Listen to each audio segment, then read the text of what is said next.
recorded live. You talk. It frightens me quite a lot. And are you going to minimize your way of approach? Because not everybody's a revolutionary. And the fear is keeping people away from coming together as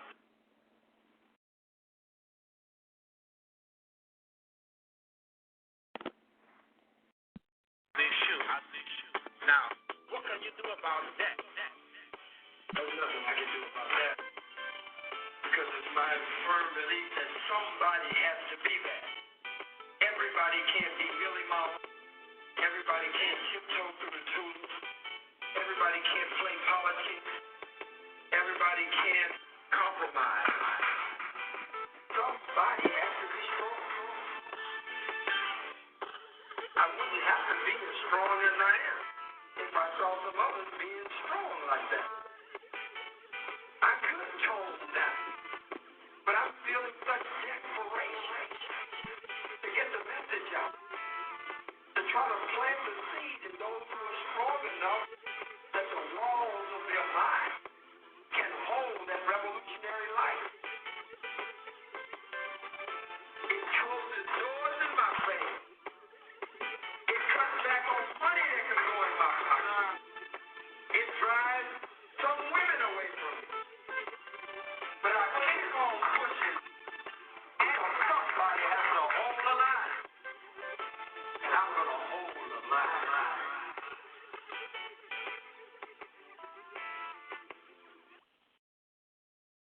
Brother X last night, what made me do it, I think I was probably at a business game, and I was amazed by the number of us that stood up to their flag. And we all know that that flag has never represented us or our freedom. So at this time, like the Cracker would ask you to do, I'm going to ask you all to stand. Flag power fist in the air. Please. Want the lyrics to this song or want the song? Please. Have a seat back there. If you want the song in particular, I will give it to you. Please. Just have it our event. You hear me? Like our Yeah. Huh? Yeah, I hear you. It sounds like people in the background. Oh, hold on. Black Power. Hold on 1 second, Sonny. Please, if you can let this. I don't know if that was clear just now, but the sister was just now speaking. Maybe I might have to. Oh, say, can you see precious pressing me as they do for their life and plan by people divine,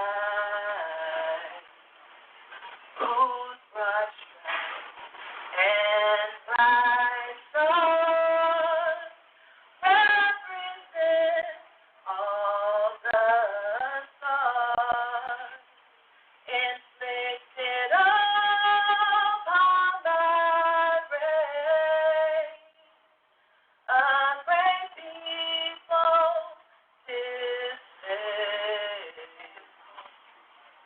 Now the time has come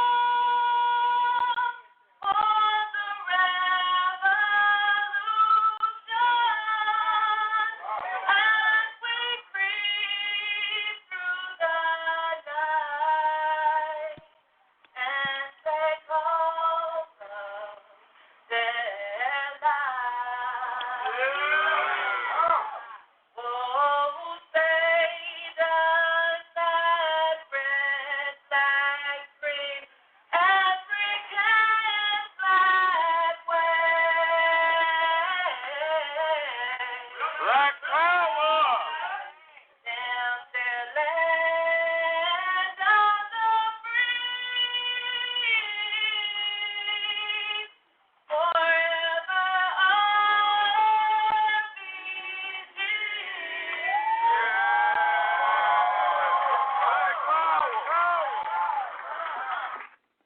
All right, Black Power will be before the Mount Hotep, Broken the Feet on the Ground Radio. This your brother Born. Thank y'all for tuning in tonight. Think Tank Thursday, so let's open it up with the praise to the ancestors. Let's praise Nat Turner, glory to Garvey. Long live the spirit of Dr. Khalid Abdul Muhammad.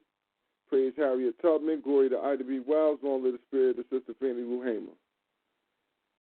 All right, now, family, what's going on out there? Tonight we got a special coming in tonight.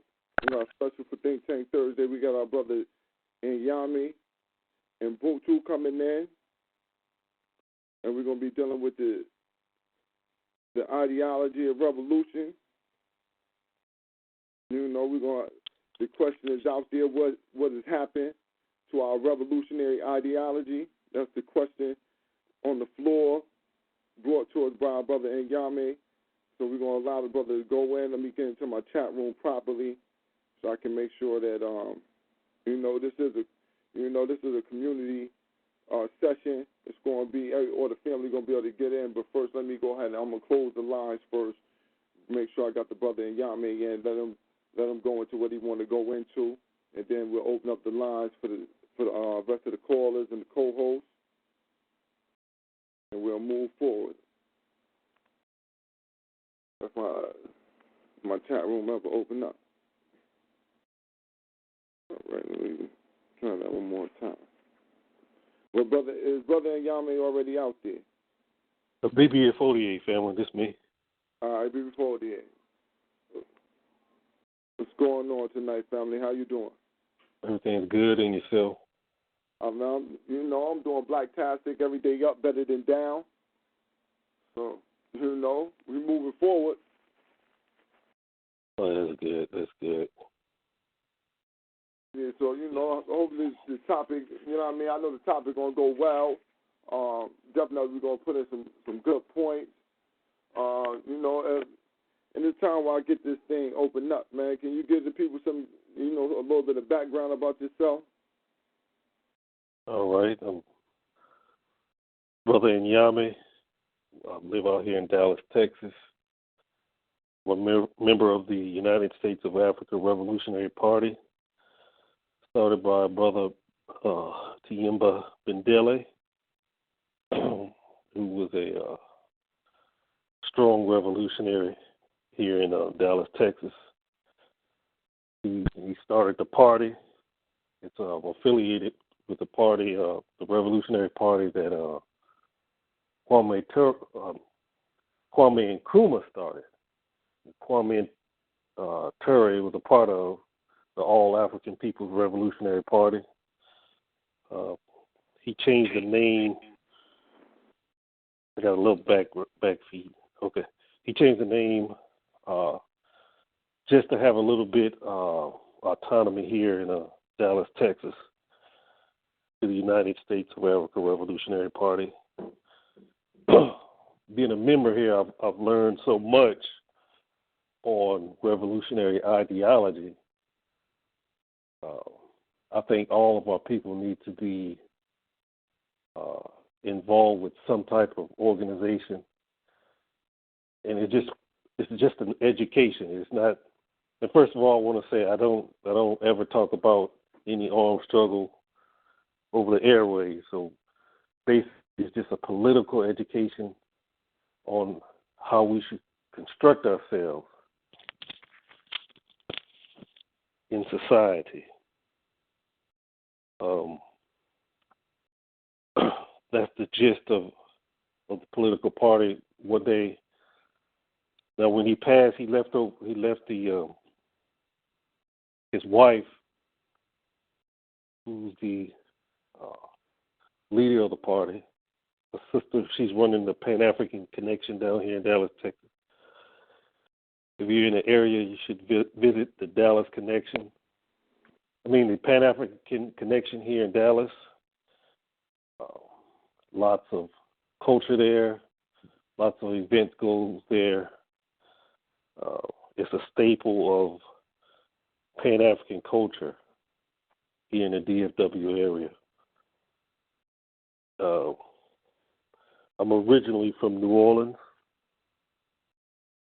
There, I did a lot of work in the area of in the electrical field, where I educated people on the different trades, the trade union, and I think that's where we need to go.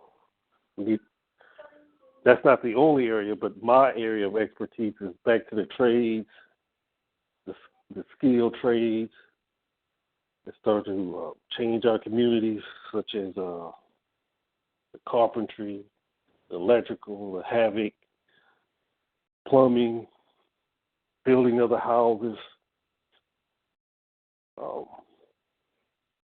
Trying to put together a program here in Dallas where we do those training for our people.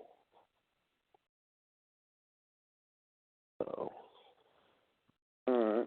Well, hold on one moment, brother Nyame, so I can go ahead and finally got control of my board. Okay.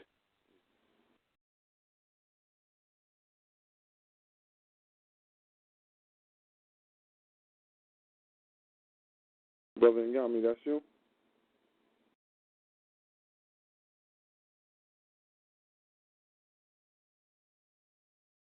All right, let me see. Is that you, Brother Nyame? Right.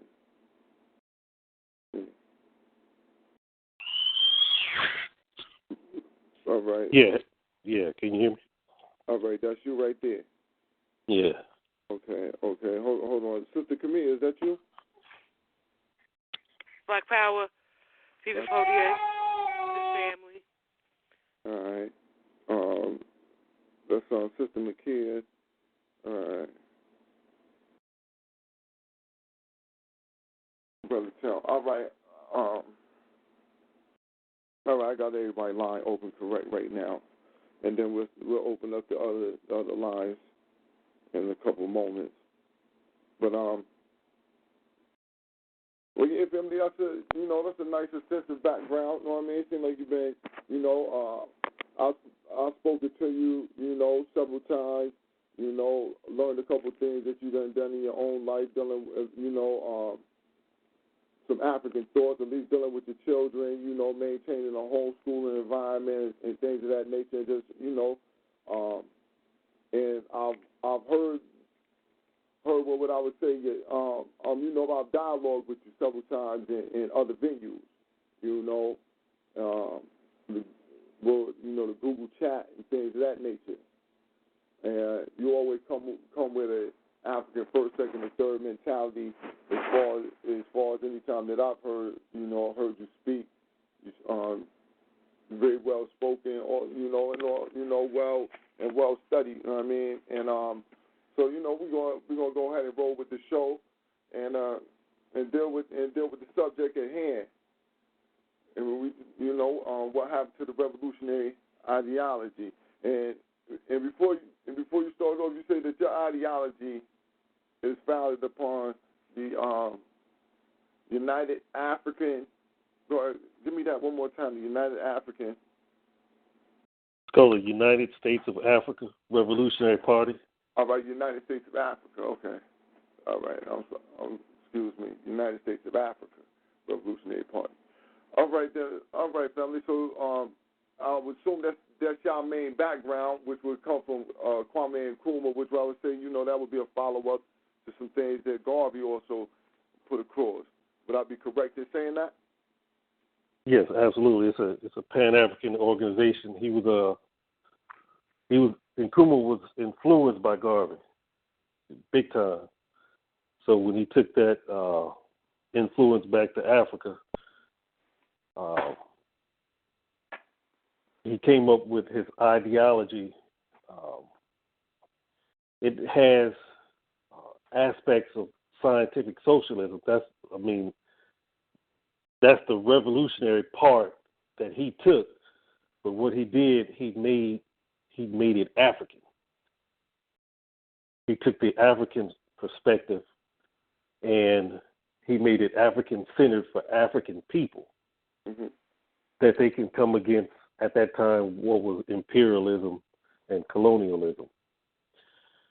So it's a methodology on how we face the European. All right. So, background, there's somebody in the back. Oh, somebody might got somebody in the background. There's a couple of the family members' lines open, and if you got anything going on in your background, just make sure you mute your line, and your line already open, so you can just come in when you feel like it. But we're going to get on with what happened to our revolutionary ideology. And come on, brother, come on, set this course for us, and we'll have some questions and everybody add on, because when that statement is made, it's made in a sense, how I see it, as though the ideology has waned or something has changed in it that ain't good. That, for better or worse, but something has changed.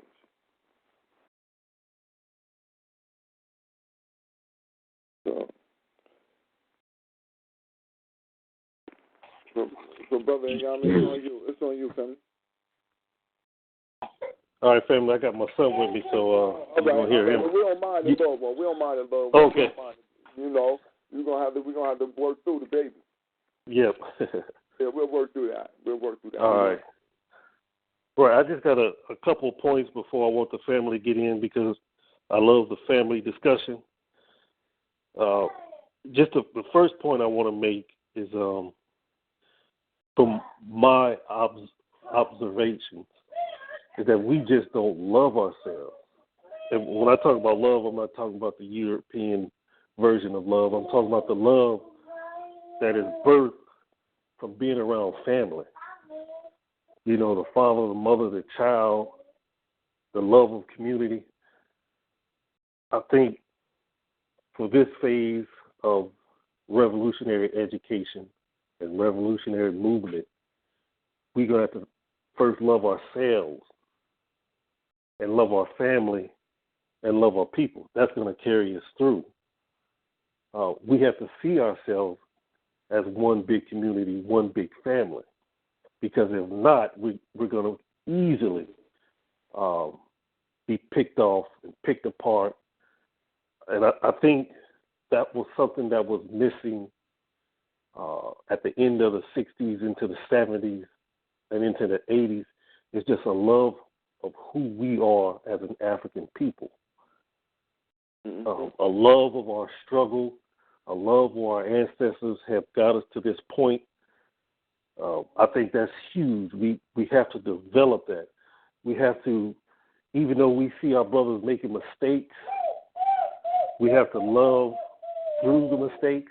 Now, I'm not saying somebody that's anti-African, somebody that wants to destroy us, that we love them. No. We deal with them as a family should deal with the enemy.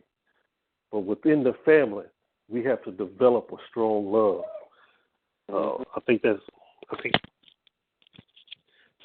very important.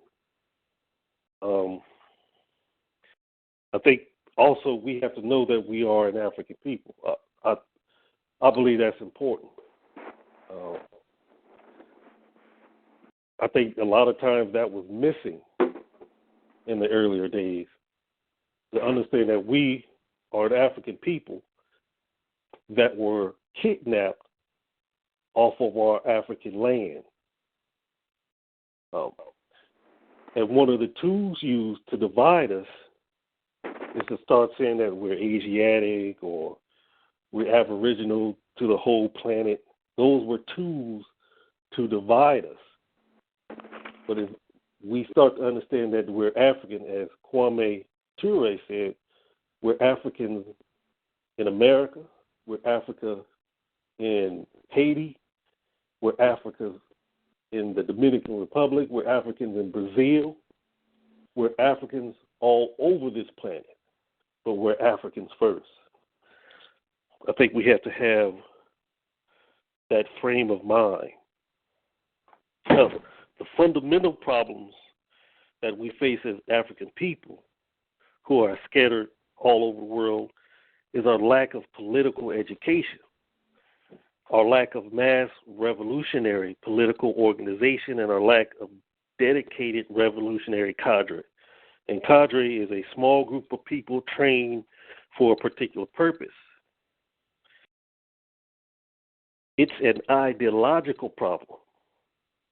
So the solution, we should solve it ideologically, meaning we should all have this basic revolutionary ideology when we deal in the forms of politics and economics.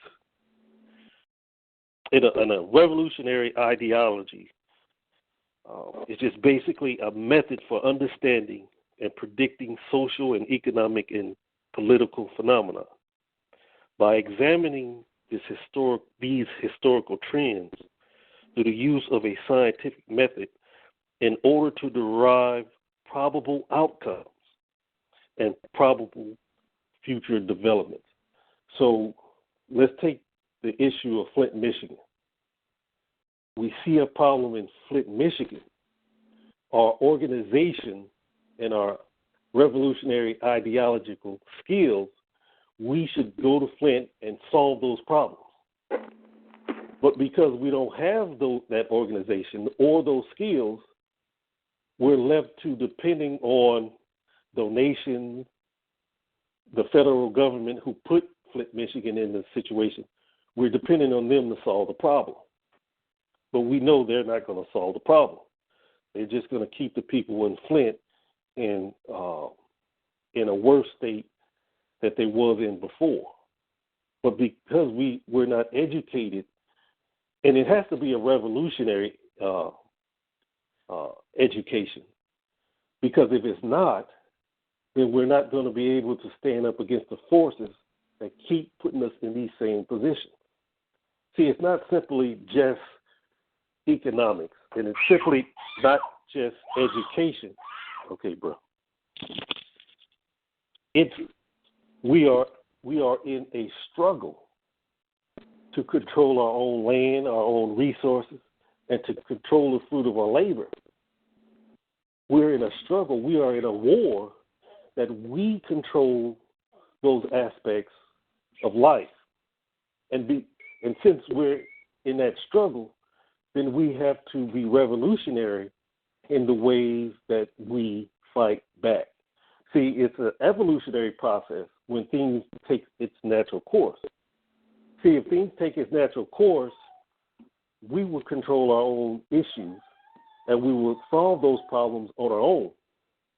But every time it seems like we get a step forward, there's a force that comes against us to keep us in submission to them, and we know that's the European.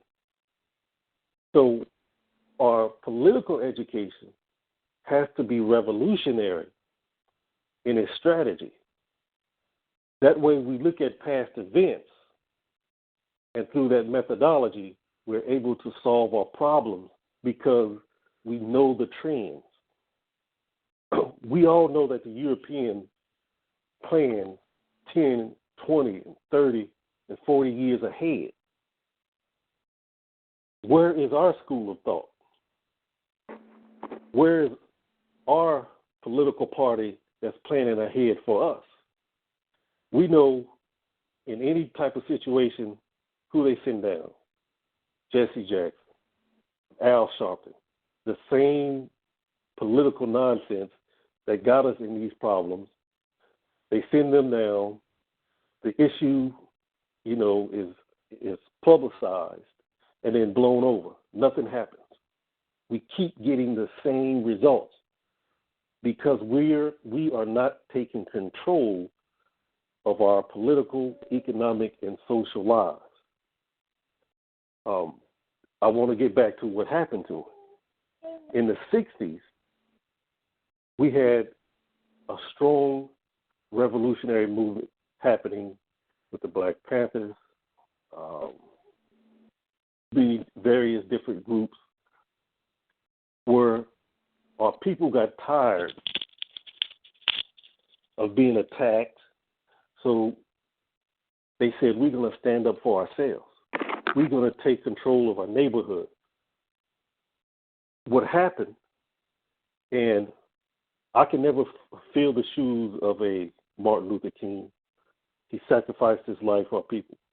But they used Martin Luther King to integrate our societies because they saw the revolutionary moves we were making. It was inevitable. But to integrate us into their society, the trade-off was they took control of our schools. They took control of the policing of our people. They took control of our economy. And consequently, they killed off all those revolutionary leaders. We moved into the era of integration. A certain percentage, what we call, made it out of the inner city, but a large percentage stayed and under a certain amount of hell. That percentage that made it out sacrificed the majority of our people. We went through the era of crack cocaine in the 80s, in the 90s, the industrial prison complex. And those things are repeating itself once again here in 2016. If we don't take control, we face the same thing. Our children will face the same thing. Our children's children will face the same thing. We have to take a revolutionary stance to change it. Now, I don't have all the answers, but if we work together with this methodology, we can solve these problems as a people. And that's just my take on where we're at with revolutionary ideology. We can start the discussion. Yes, sir.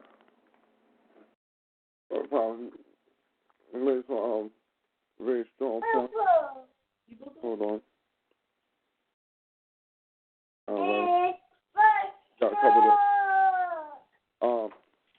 I wrote down the points that you made. One was love each other. And the second was to return to an African identification, to be able to identify ourselves as African again. And the other point was our lack of political purpose, ideology, and project. Would that be a nice little way to just summarize them real quick? The three that you hit. Yeah, that'll be really good. All right. So we're gonna throw that out to the floor. Black Power, what's going on, Sister Camille? How you? What do you think about the what Brother NYAME was going through, and that question? What happened to our revolutionary ideology? Black Power, BB48 to the family, death to the cracker beast in this racist cracker beast society. Before I can ask anything, I'm confused with some things. I would like peace, Black Power to the brother. Black Power.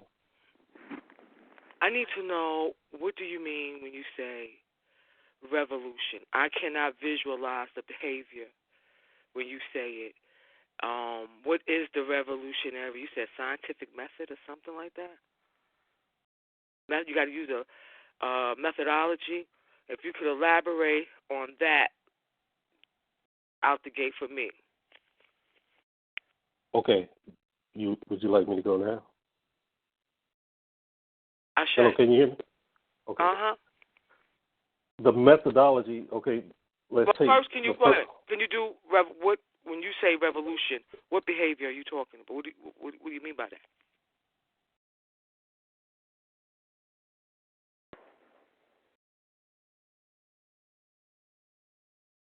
Black Power?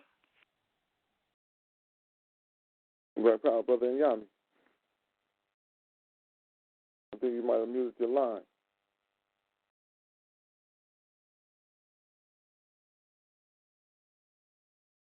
I don't know what happened. I don't know what happened just now. I don't know what happened to the brother line.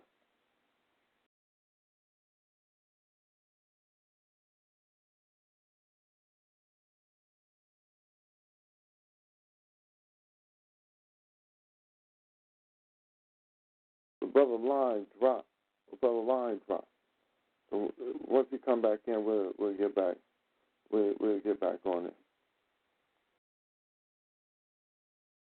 But on the overall, the point of the question, even it being a question of what happened to our revolutionary ideology, that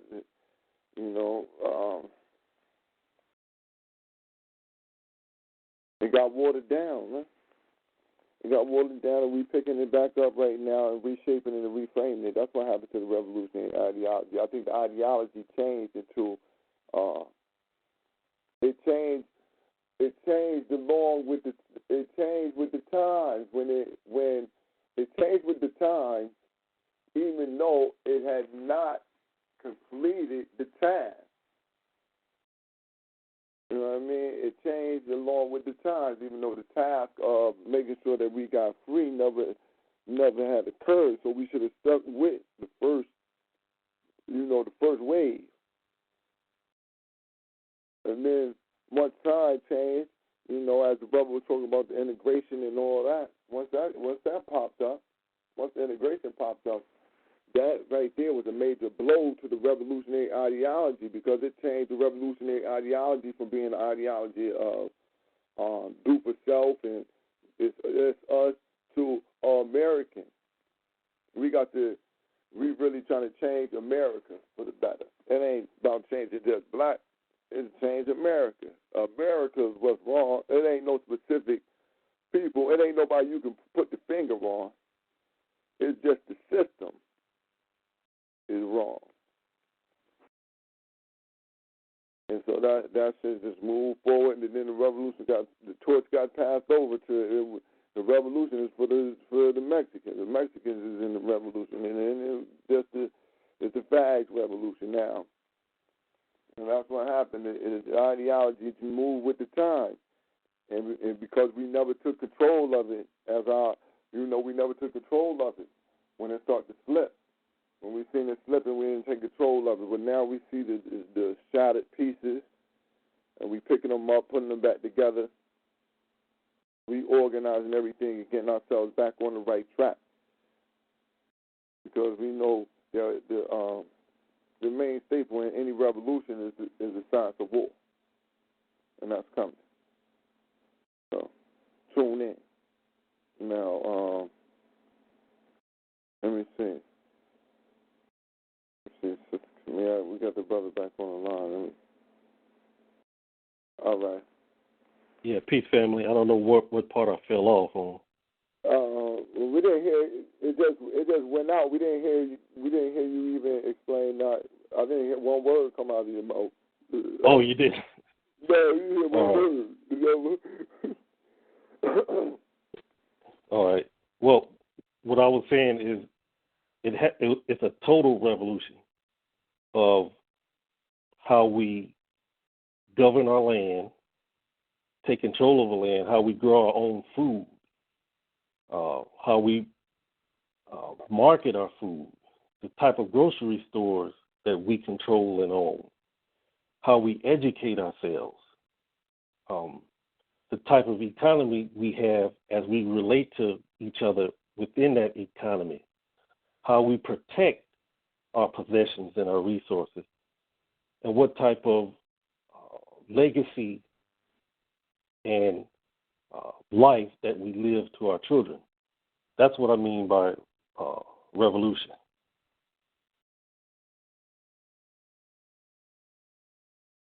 And that means what? I'm sorry. I'm still lost.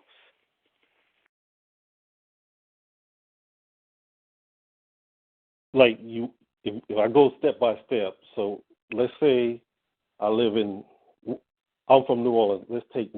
I'm from New Orleans, but I live in Dallas. Let's take New Orleans, where it's 75% African or black. The first step that the people of New Orleans have to have is we have to control our environment. So the first step is to organize the people and organize ourselves to where we take control of our stores. we take control of our schools. I mean, that would be the first steps. And whatever problems we have, we solve those problems within ourselves. Does that help you understand what I'm trying to say? Mhm. So, what is the revolutionary? You said is that your methodology? You just gave the first step of the methodology, or that's something different? yeah, that would be the first steps. That would be the first steps. And within the education of the ideology, we can identify the problems that will occur. We can identify who's rising up against us within our own ranks. We can identify when there's outside forces coming in and corrupting the systems that we produce. So the methodology not only helps produce the society, but it also identifies the corruption that comes up within society. So like the Black Panther Party, they had agents within the party that they depended. Yeah, let's use that as an example. So Okay. now, show me how, because I would like for you to explain in detail what it is you mean when you say revolutionary methodology. But let's take them as you use for an example. You know, show me how that would have prevented what happened.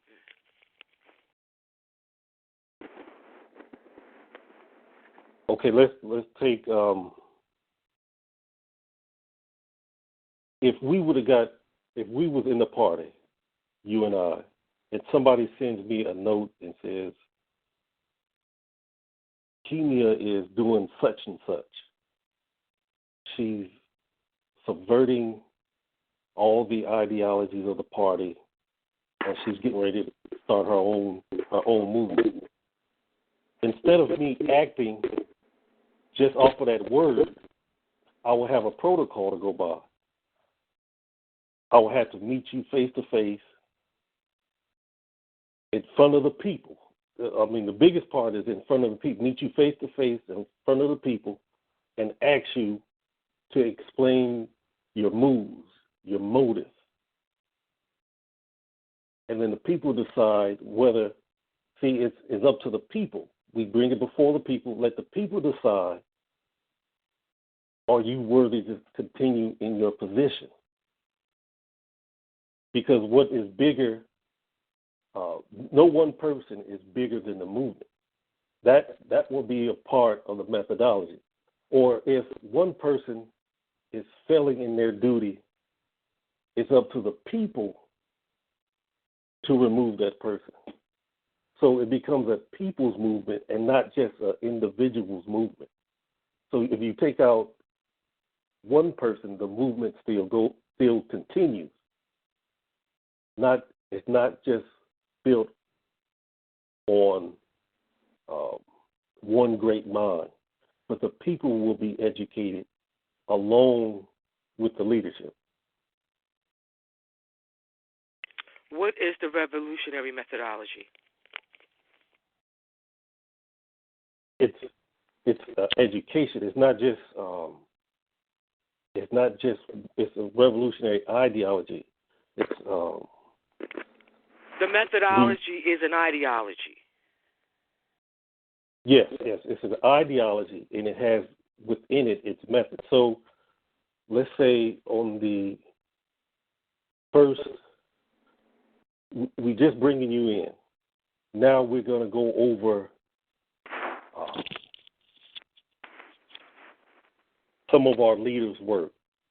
Maybe we read 4 different books from our different leaders, and we go over their works. We go over their plan, and we talk about it and discuss it to where you have a full grasp of what this particular person, let's say it's Kwame Ture, what he's talking about, or it's Amos Wilson, what he's talking about. It's a deep education of our people within the organization that every member has to go through this. So we're all on the same level. We all have the same education.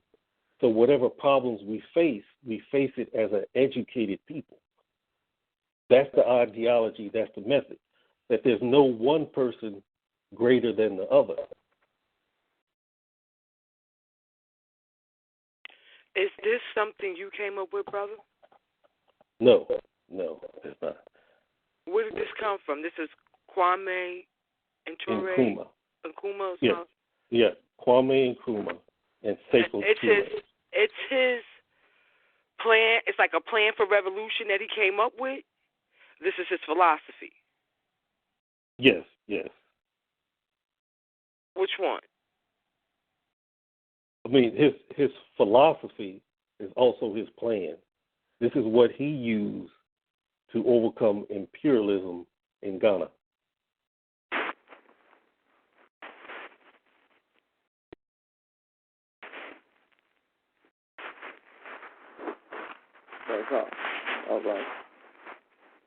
All right.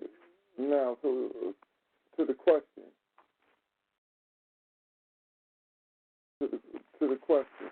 Sister Korea, to the question.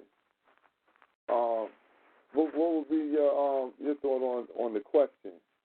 As I spoke a little bit before Brother NYAME came in. And we'll open up the floor and let everybody get on in. But to the question, what would be your response to that question? What happened to the revolutionary ideology? What happened to our revolutionary ideology? I guess it was indoctrinated out of us for the most part. You know, I haven't seen nobody, like the last person to give it up, Hardbody, that would be an example of a revolutionary, what I think of when I say revolution and revolutionary would have been Nat Turner. Okay?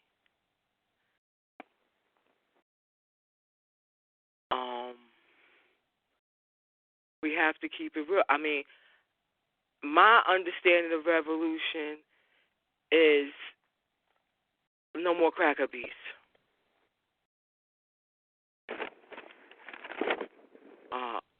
My understanding of revolution is overthrow, not work within. So, you know, since Nat Turner,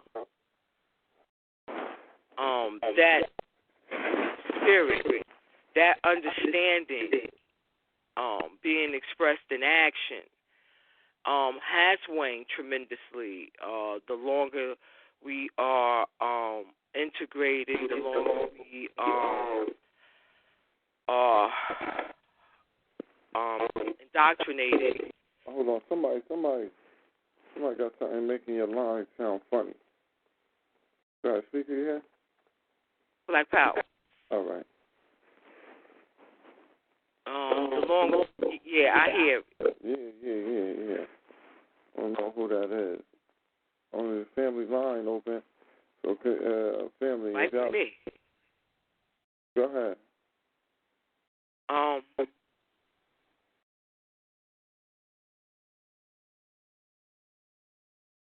I forgot what I wanted to say about the 60s. It was something that was brought up about the 60s. But that's where I'm at with it. There is an awakening, I think, thanks to some seeds being planted, and that has to go back to getting self-identity through an African-centered education and studying of your own history. So that's where I'm at with so far.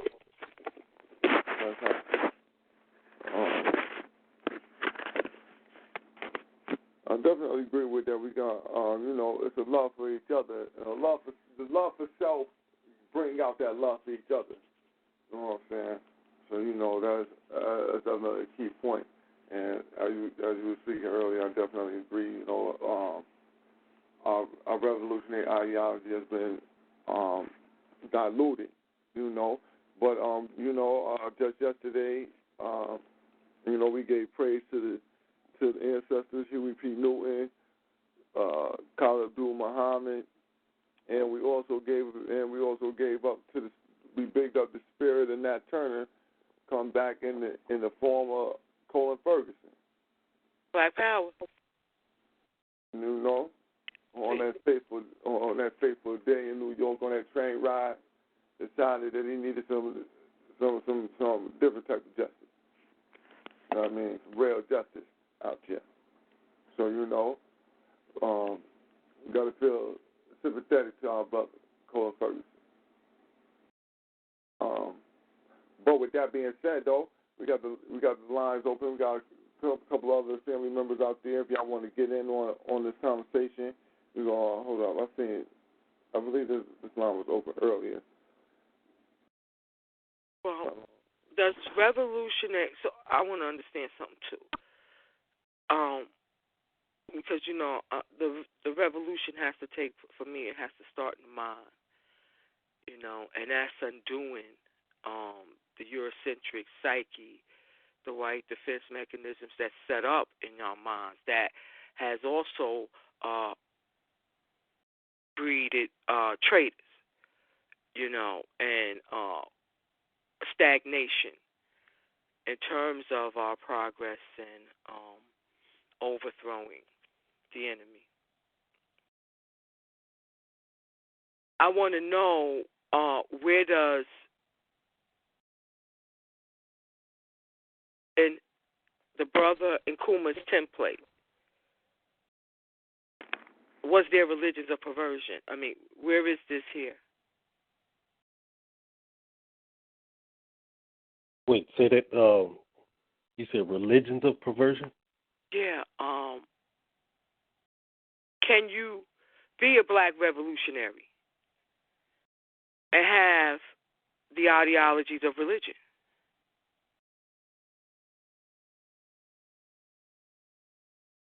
Now, he doesn't get into like your personal belief, but as a collective, religion is not the point or the center point of revolution. Peace, black family. Peace. Hold on 1 second, Queen. Just as the brother finishes his statement, you can come on in. Okay. This is Nkrumah always talks about the scientific methods of revolution, and he does that because he doesn't want to include any type of religion, because religion, especially what we have today, is a point of contention and a point of division. But if we keep it on making sure that it's about the people, it's always about the betterment of the people, that we have been exploited and that we should overcome exploitation and fight it wherever it is on this planet. And that whatever type of system or government we set up, it should always put the people first, to take care of the people's natural needs as far as their food, their clothing, their housing. That's the focal point of revolution, and it has always been. If you throw religion in there, it gets convoluted, and it starts to have this hierarchical system where the priest and the king is above everybody. But it's about the people. It's about the health and welfare of the people. And that's where we have to have the center point, the focal point of any revolution that we get involved with. It's the health and welfare of the people. Okay. Sister, when you come in, can you please just give your name first, and then go ahead with your question or comment? Thanks, y'all. This is Queen Sarabi here. I actually didn't have a question. I just had a comment. I heard the sister ask, "Can you be, a black revolutionary and still be a part of religion?" And the answer to that question is yes. If we look to Marcus Garvey, he was a Christian, but he brought all of those people together under the guise of, just black power, just empowering ourselves and doing for self. And you can do that. If you leave people's religion out of it or what they believe in out of it, and they bring their black power with them, then that's really all you need at the end of the day, because then that unifies the people when it comes to what's going to happen in the end. And I have some notes here. I don't have Kwame Nkrumah's actual notes, but I do have notes about revolution and what revolution is, Queen, if you want to know. I know what it is. I wanted to know what he meant by when he said it. Oh, okay. Got you. And I have to let both of y'all know I completely disagree with you, and I can show and prove how religion or perversion cannot reside in a revolutionary's mind. Not no African-centered revolutionary. Not no African looking to get Marcus Garvey retribution on the Crackerbees. And I like to identify that Agent 008 was a goddamn Christian, as well as Agent P-138, both black men. I'm sorry, that took out Marcus Garvey. My bad, that was spying for J. Edgar Hoover. We all know Marcus Garvey is how the FBI got started and COINTELPRO. Well, yeah, the COINTELPRO got started to take down Marcus Garvey, though. That's what I'm talking about. I'm saying when it got started because of Marcus Garvey. Yeah. FBI got started because of Marcus Garvey. Right. And COINTELPRO, people like to say started in the 60s. No, Marcus Garvey was the first African warrior taken out by. Absolutely. I'd like to make a comment real quick on the statement of religion, and I hear a lot of times people tend to look towards Marcus Garvey and state, the obvious fact that at this point in time he was a Christian. It was early 1900s. Our people had not really seen the proper,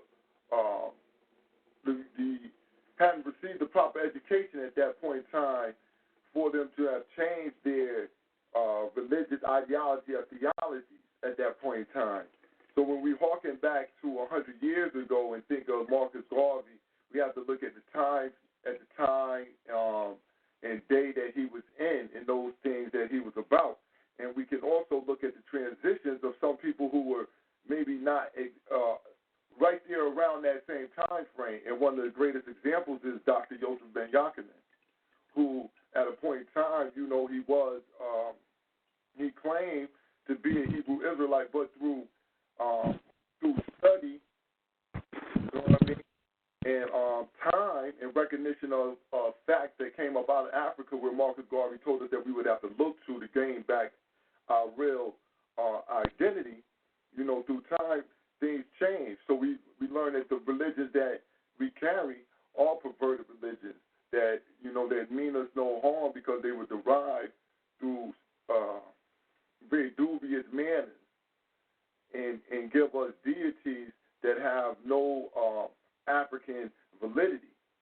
no historical validity either. On top of that, and a real revolutionary cannot keep going around with such historical folly going on in his mind, because it would make, we can't just keep being engendered to fiction, because that's how we get, we got to deal in the reality of our situation. So, when we say revolution, or when I think of revolution, I know and understand that revolution comes with all-out war. Malcolm X said it the best, that, when you mention revolution, you're talking about bloodshed, blood all on the floor, blood everywhere. So, don't say the word unless you're thinking of that. And so, our brother NYAME, he did make a disclaimer early before he even started to speak on revolution, that he would not speak in the mannerism of anything talking of arms over the airwaves. And so, I respect that out of the brother. And, so, that's I just wanted to drop that about the religion, though, because it just, nowadays, we just a little too smart for at least to be a Christian, Muslim, or a Jew. I'd like to share some words of Marcus Garvey, if it's okay. Please do, and then we'll move on, and then we'll move to someone else, and we'll keep, read my mind. Go, Queen, hold up, Queen. Queen, if you got it ready, because I was about to shout you out. Can you please do the honors, my fellow African warrior sister? Can you do that for me?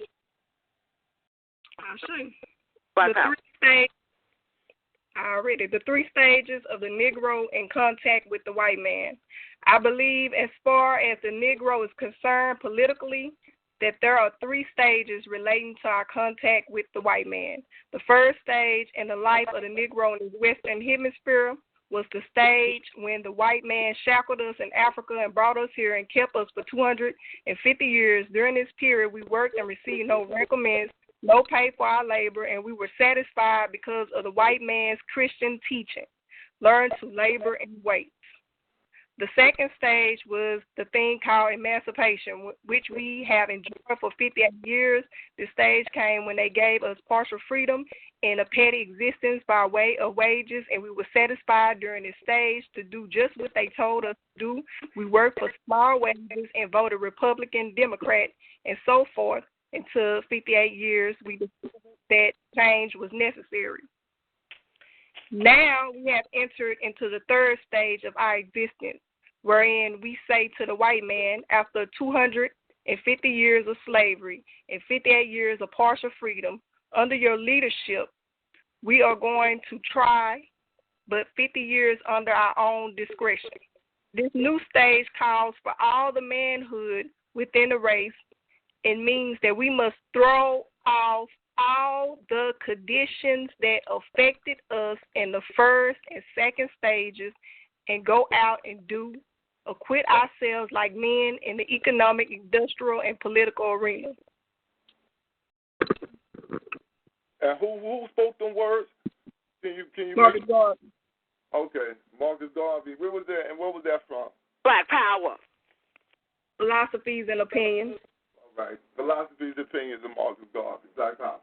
Black Power. And Black Power.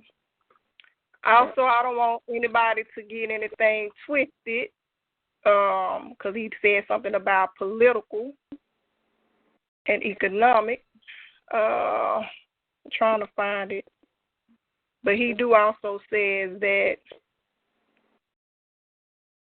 some blood gonna have to be shed. I just wanted to say that, don't get thrown off by that. Thank you. Black Power. Now, we moving down the line. We got a couple lines open. Brother Rahe Rue, I see you out there. I think that's Brother Cause out there. I see Brother Tim out there. If anyone other family want to chime in on the question, what happened to our revolutionary ideology, and maybe give us a little something that we can move with. Brother Boy, can I go ahead and do this little paragraph I found? Yeah, please do. Anything Marcus Garvey, can go in right now. We're talking about ideology. So we can go to any sane man, race, or nation that desires freedom must first of all think in terms of blood. Why even the Heavenly Father tells us that without the shedding of blood, there can be no remission of sin. Then how in the name of God, with history before us, do we expect to redeem Africa without preparing ourselves and some of us to die? Woo! Black power. Can we keep it real?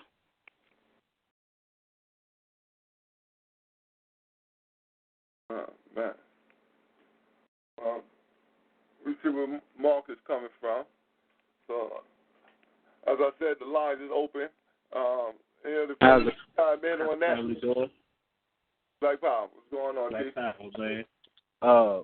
I heard the brother did say one important thing, man, that I do think is one of the first steps, you know what I'm saying, of how we have to change. Because what we're talking about is the change in thinking, the change of the mind, a complete, you know what I'm saying, change of the way that we're thinking, you know what I'm saying? Because we have been indoctrinated to the point of being put to sleep, you know. So one thing the brother said was that we have to first, you know, get the people to identify themselves as Africans, you know what I'm saying? And that in itself will link you to the past revolutionaries, you know what I'm saying, and show you what you have to fight for. It would automatically put you in the lenience to make you have to goddamn pick up the fight, you know what I'm saying, and give you the exact reasons why you're doing it and the people before you that have done it, you know what I'm saying? So I just want to say black power to the brother for saying that, and peace to the family, you know what I'm saying? Black power. Oh, and also I want to give a shout out to the sister Quete at Pan African Connection. He is 100 with that, man. The sister is doing a beautiful thing up there, man. Black power. Black Power. Black power. Yes, indeed. So the line's open. Let me see who else we got out there. Yeah. Oh man, I seen our brother Grip out there for a second. When he stepped down. Let me see here. You know, family out there in Washington. Black Power family. Your line open. You want to add on to the conversation. You can. You know, the question is, what happened to our revolutionary ideology? If you got any type of question or comment, please add on.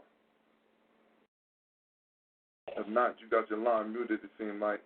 That's good. And I'm going to leave you open. If you got a question or comment, just open up. Come on in with a little bit of discretion. I'm going to open this up for everybody. New York.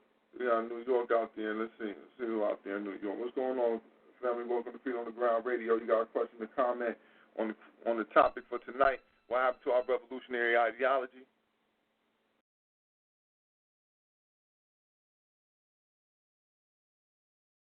My family, so this New York? Yeah, this New York. Okay, this brother Reginald Peavy. How you doing there?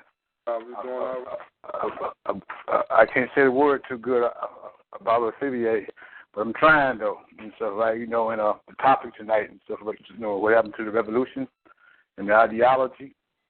From my own personal standpoint, you know, growing up in this country, coming from Alabama, coming to New York, I never had a revolutionary mind, and it's impossible for me to even speak on that level. And I took with our sister Camille mentioned the fact of like military of thinking in regards to like overthrow the entire government. That's all I can bring to the table. But I just like to understand on behalf of the United African Movement, shout out great attributes and thank you to our sister Camille for coming down to Brooklyn last night and giving a stern lecture. I mean, we were just floored by her research and her work and her communications. And we just, you know, all want to thank her publicly for what she did last night for the United African Movement. And we was looking forward to hearing Brother Bourne to call in to give some more information. But unfortunately, our recording wasn't up to par, and we failed there. We will improve that. I hope I'm coming in okay because I'm on this Bluetooth and I'm probably getting interference. Can you hear me, Bourne? Yeah, I can hear you, Brother PB. Okay. All right, so that's my case for tonight. And I thank y'all very much for the opportunity. So I just sit back and listen because I have to learn. I really have to learn. Thank you very much. Black Power. That's our brother. Black Power. Black Power. I'm gonna leave your line open. If you could just mute your line, and I'm gonna leave you open. So if you got something to say later on in the show, the line will be open. Okay. Yeah, but and definitely again, we want to get extend that those kind remarks to our sister Camille. Went down to the UAM, and as the brother said, gave a stern lecture. So maybe it might be we might be able to see that. We might be able to catch a clip of that right there. But we know our sister definitely went there strong, black, you know what I mean, and kept her feet firmly planted on the ground, you know what I'm saying, and said what needed to be said, you know what I mean, to the family. Said what needed to be said to the family. So thank you again, Sister Camille, for going out there and representing the Africans, you know what I mean, all Africans and where we at, and especially being a voice for those Africans who just out here and ready. Well, thank you. I don't feel. It's funny the brother said that. First of all, I want to thank the UAM and the brother especially for even bringing that in my path. And I felt like I let them down with so much that I felt like I didn't stay focused because there was so much that I wanted to share that I didn't share. You know what I mean? So I appreciate him for those beautiful words. Black Power. Black Power. And we know our sister Camille went down there and did well. We know that. We know that. She being modest. Sister Camille being modest. Brother Born, I never did nothing like that in my life. Didn't see this ever happening. Had it not happened the way it happened on the show and my comments prior to the brother and the sister coming on, I wouldn't have done it. Straight up. But I couldn't have said what I said about sharing information in front. Yeah. So can't nobody say I front. You know what I mean? Now, if next time, like I told them, this will be the one and only. You know? Come and see me on Feet on the Ground. That's where you can find me. Tuesday, Thursdays, and Saturday. Black Power. Black Power. They're going to have Sister Camille in there to give an lecture. Sister Camille is going to have to give a lecture. That's what's going to end up happening. Sister Camille needs a place to give a lecture. We need a whole Sister Camille lecture one day. Get us firmly back, thoroughly indoctrinated with the proper ideology. You know what I mean? Of what we need to be doing with this BB for Hodier. What the Feet on the Ground Queens are doing is monumental, man. Because what it's doing is showing the women, man, showing the other women out here. You know what I'm saying? I mean, a black woman in a position of able to speak this knowledge. You know what I'm saying? And goddamn still relate to the common man, to the common person. You know what I'm saying? This is so important because you're not speaking over niggas' heads. You know what I'm saying? This is what I like to see right here. Because you ask what's the question? The question is what has happened to our ideological revolutionary ideology, right? Well, goddamn, where do you get that from? It has to be put into you by the woman. You know what I'm saying? By the black woman especially, they have goddamn caused an all-out attack on her. You know what I'm saying? To not make her want to even put that into her seed. And this is the only reason why we here talking about it today because, I mean, somewhere, a strong black woman was still bucking the system and putting it into us, little by little, some kind of way. So I love to see what I'm seeing. You know what I'm saying? Black power to the family. Black power, black power. I'd like to give a shout out to my mama. Black power. Yeah. Yeah, but that's definitely the facts right there. What brother Tim is saying. You know what I mean, you can't rise no higher than your woman, man, because she's the first educator. So she going, and plus she helped. She got the power of proper persuasion of the African man. Goddamn right. We ain't gonna see no revolution until we start seeing the rise of the revolutionary queens. Because my nigga, it just goes like that, man. Goddamn, I mean, niggas, man. Look, you see it every time, right? They kill a black woman, baby, right? And niggas be ready to go. You know what I'm saying? Ready to pop that bitch off, right? And what does it take to get all of them niggas to chill out? The black woman just has to say, nah, baby. They say put it in God's hands, or let's pray, or whatever they say. And they just able to calm down the mass and shit like that. Yeah. You see what I'm saying? Ain't no nigga can do that. Hey, we ain't got no niggas right now out here that can do that, man. You know what I'm saying? This is real talk. This is real fucking talk, my nigga. You see what I'm saying? Yo, he don't even know.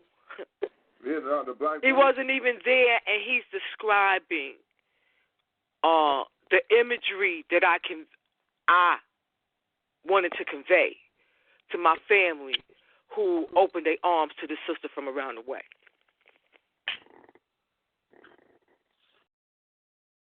And right there, the if black you see woman. It, you will know what I mean.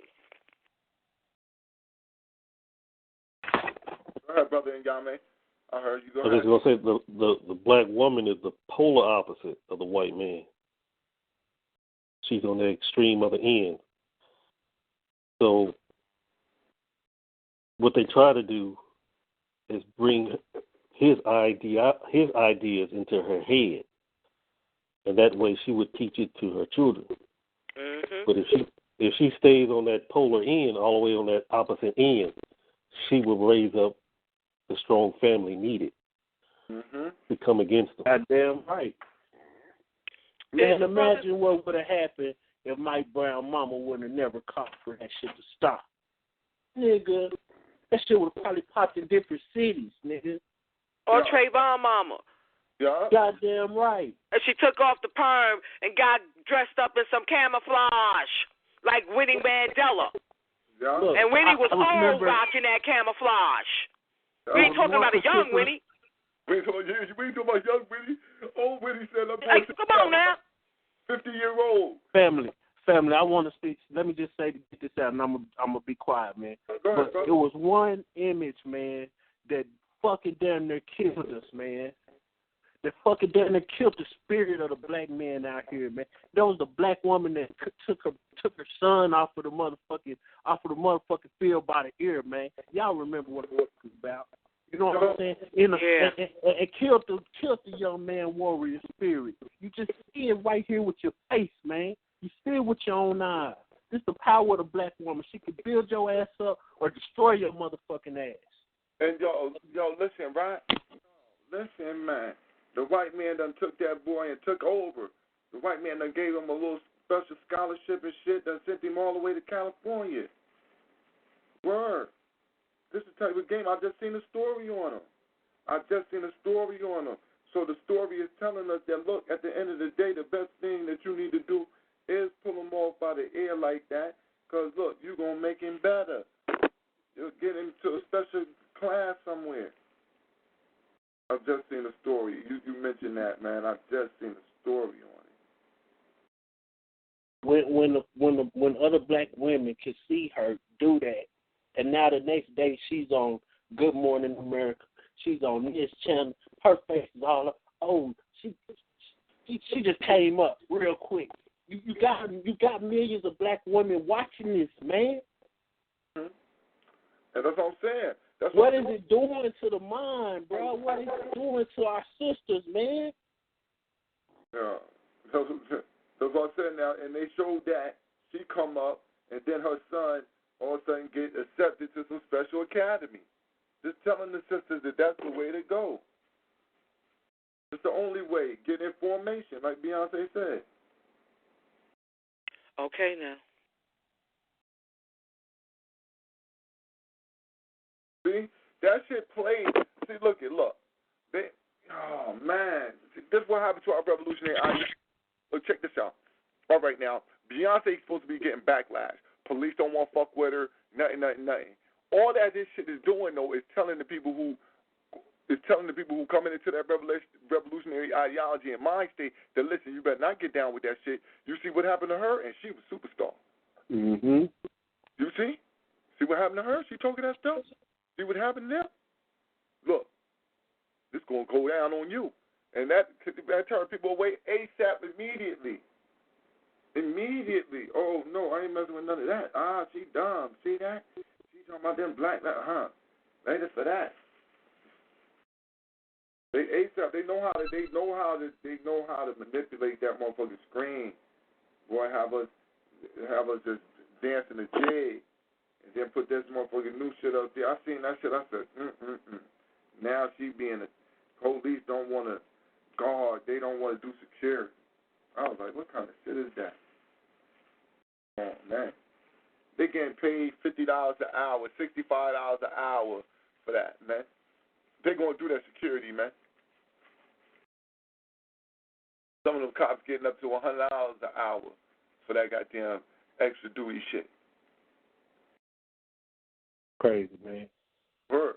So they doing that. So somebody, it says somehow this is being made.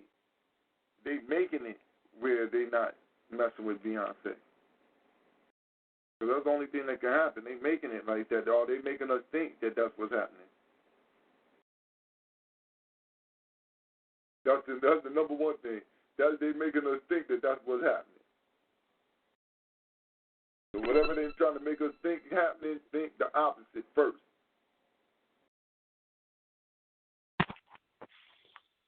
Ashe. This should be part of the revolutionary ideology. First of all, all media that's ran by Caucasians think the opposite of whatever the story is first.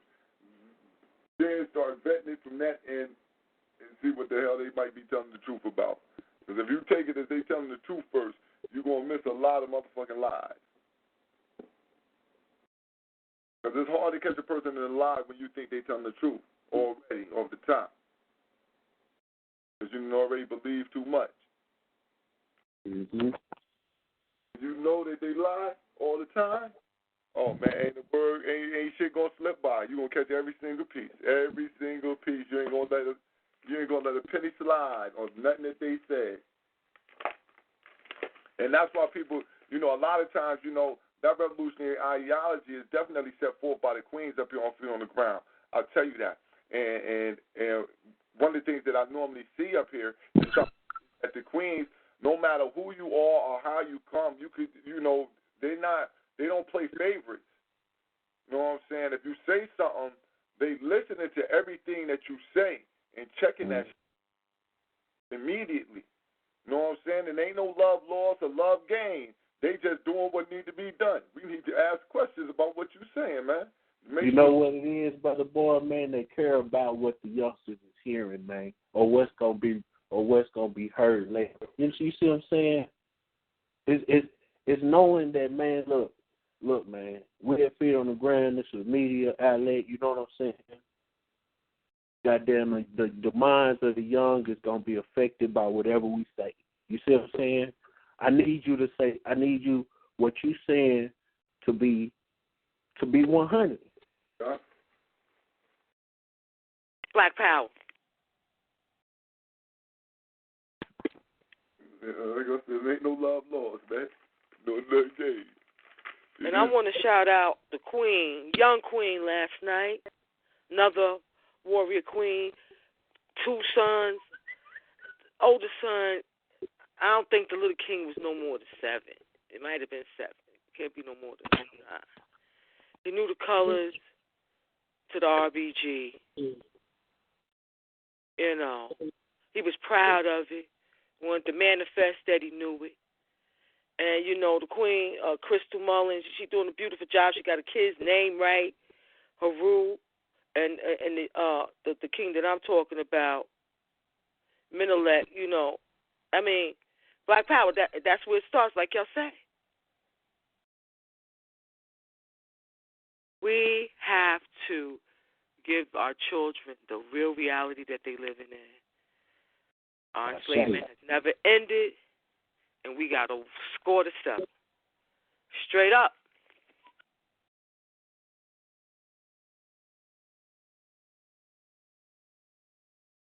Anything else would be uncivilized. Ashe.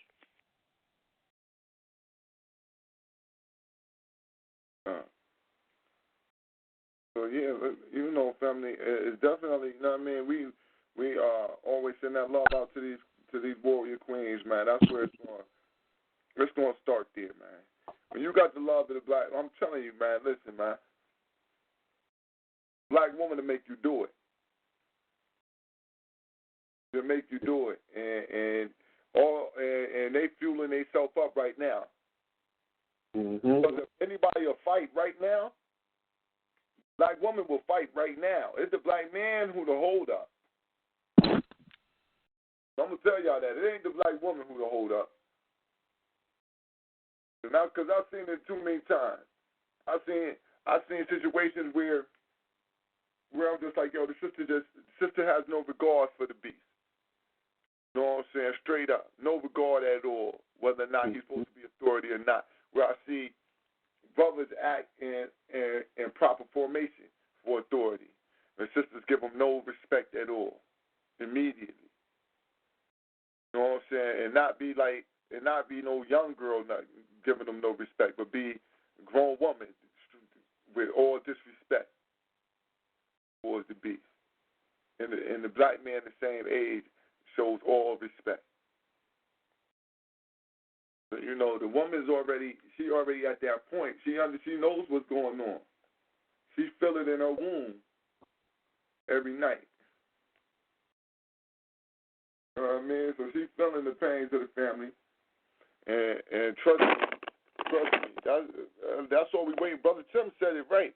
Yo, all one of them sisters got to do is come up there after something happened and cry and say, listen, nah, man, I don't want no money. I don't want nothing else.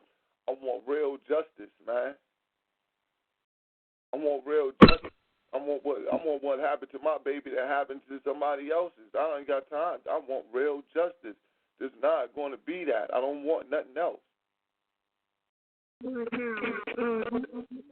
Eric Garner, I think that was his wife or daughter. Oh, Sister McKee, your line kind of choppy. It's kind of choppy, like. Can you hear me now? Yeah, there you go. Eric Gardner's, I don't know if it was his wife or daughter, and Mrs. That was Al Sharpton, had pulled her away whenever I think she was asked, what do you want to happen, or something like that, or something. And she was about to start snapping. You remember that? Yeah, that was the daughter. The daughter, yeah. Mm-hmm. And then Al Sharpton pulled out, told me that's enough.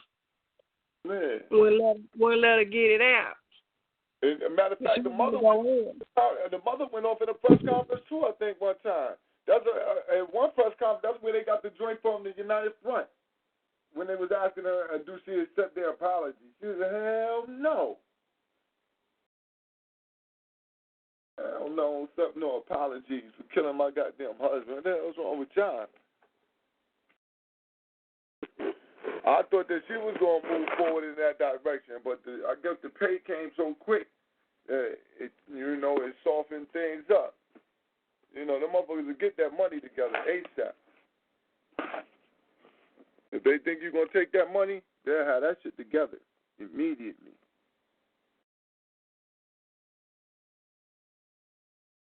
And that's what happened.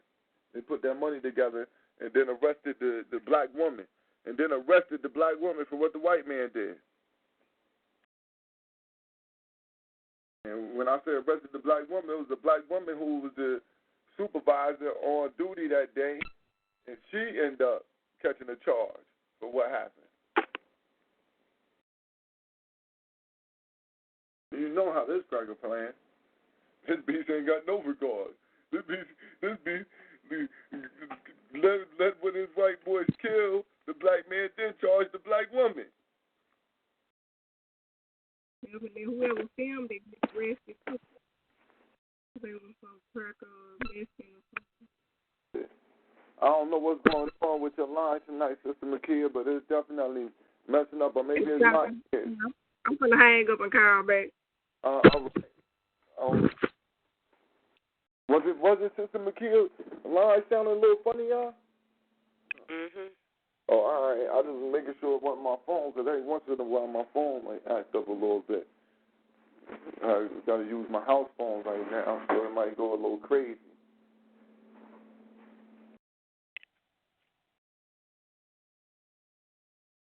But yeah, that whole thing with them paying us out, like we spoke on that, and that's where our mind state has really taken a blow. Our revolutionary ideology has really taken a blow in the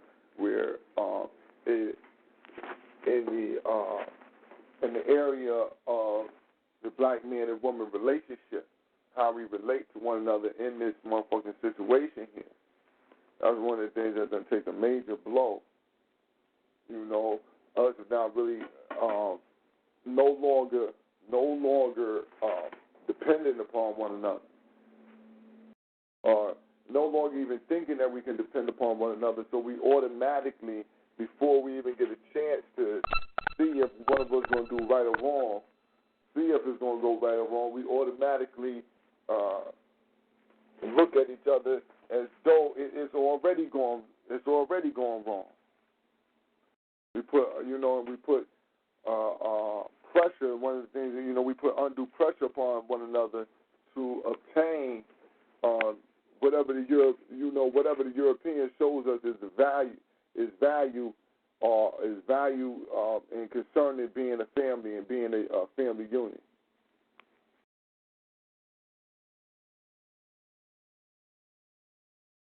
Our thing is we need to get out of the house, get away from mama and daddy, find us our own family, move away from everybody, and move somewhere else and just set up camp and put a fence around our stuff, and that's us right there. Black power. Black power. Hey, Brother Bourne, can I get 1 second, please? Oh, yes, sir. Come on now. I'm sorry. So what you're saying there is all right on point. And Sister Camille, let me put a touch on that. Okay, the echo, bro. Oh, you're getting the echo. Okay, now I took it off that Bluetooth. Can you hear me better? Yes, sir. Yeah.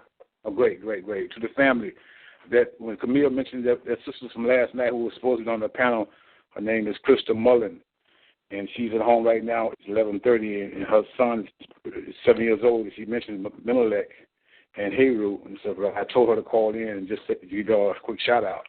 She got the number from last night and stuff, But I'm just looking at the fact that, like, Sister Camille noticed how, bright her son is. And he's only, like y'all said, 7 years old. And we got to one day let him come on the show and let him give you all what he knows. It's all right about our revolution going forward. I just wanted to shout it out. And Sister Camille, thank you for pointing that out, because she's a beautiful sister, and her children are beautiful also. Thank you. I say. Black power. Black power. I think the brother brings up a strong point, man. The kids is thinking about these things, man. You know what I'm saying? And man, their input is crucial. You dig? Yes. You dig? Even what you seen happen in Baltimore, them was the kids did that shit. You know what I'm saying? Really, every revolution, every time it's a revolt, most times it's gonna be youngsters. Yeah, you know what? You're dead right about that. One of my favorite movies, man, is Serafina. You know what I'm saying? And shit, that's speaking on the youngsters in South Africa. You know how they pop that bitch off. You did. Mhm.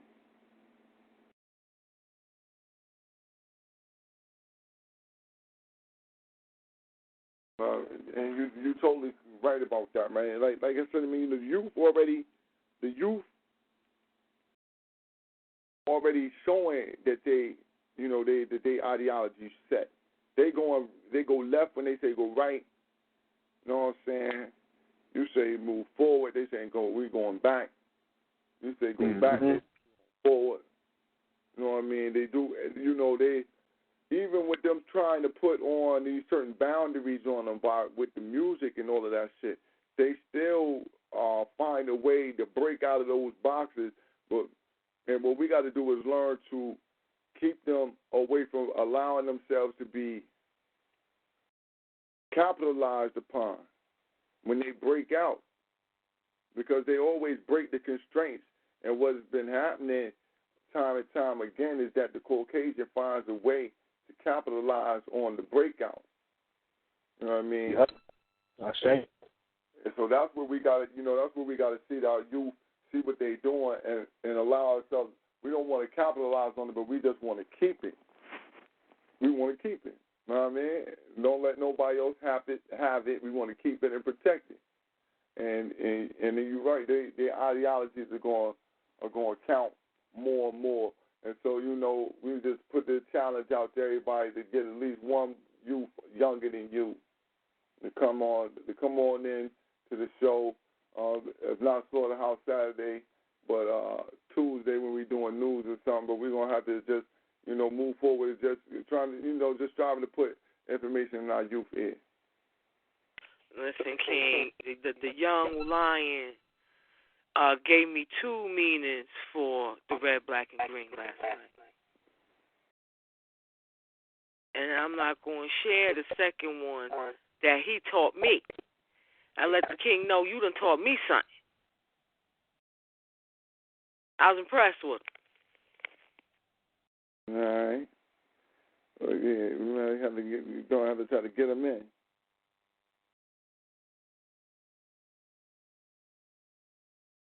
Have to get him in so he can teach us. I say. Mm-hmm. Yeah, that'll definitely work right there. So that would be a wonderful thing. We get that moving. Bring the young Lord in, drop a couple of jewels, and ask him some questions on where we should be moving forward on, what we should be doing. It was beautiful, King. You know what I mean? Excuse me. But yeah, family, the lines is open. We got everybody rocking. You come on in, if you got a question or comment. We got New York. Greetings. We'll open New York line up real quick. See what's going on in New York. New York, what's going on out there?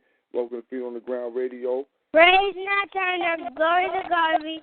Long live the spirit, Dr. Khalid Abdul Muhammad. Oh, yeah, I forgot he hit me with that, too. Black Power Soldier. Black Power. I forgot that part. Oh, that's the young warrior. Black Power. Well, listen. Black Power family. Black Power. Black Power Queen. Black Power Young King. And we're going to have to teach him the end part. Harriet Tubman, Glory to Ida B. Wells, and long live the spirit of Sister Fannie Lou Hamer. I gave him that, too, last night, Brother Born. Black Power. We got to share. No, you said that already. We thank the young Lord for calling in, and you too, Queen. What's the Queen's again? Name again for the family. Harriet Tubman. He wants you to say it again, King. Brother Born. All right. All right. I'll say it again. It's praise. Harriet Tubman. Glory to Ida B. Wells. Glory to Ida B. Wells. Glory to Ida B. Wells. And long live the spirit of Sister Fannie Lou Hamer. Long live the spirit of Fannie Lou Hamer. Long live the spirit of Dr. Fannie Lou Hamer. Black Power. Black Power. Black Power. Middle leg. I mean. Black Power. Yeah, we been on the line about middle leg and Hayward earlier. Now, we sent you a Black Power also. Beautiful.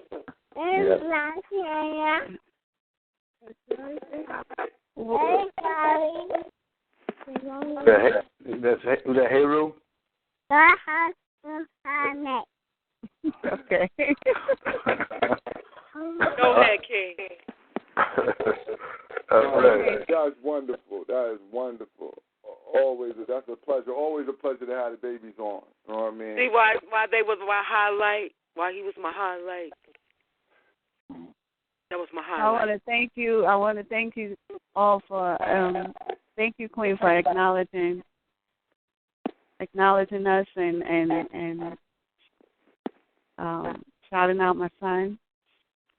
I appreciate it. And you too, Queen. Thank you. Thank you. What is the subject tonight? The subject tonight is what happened to our revolutionary ideology.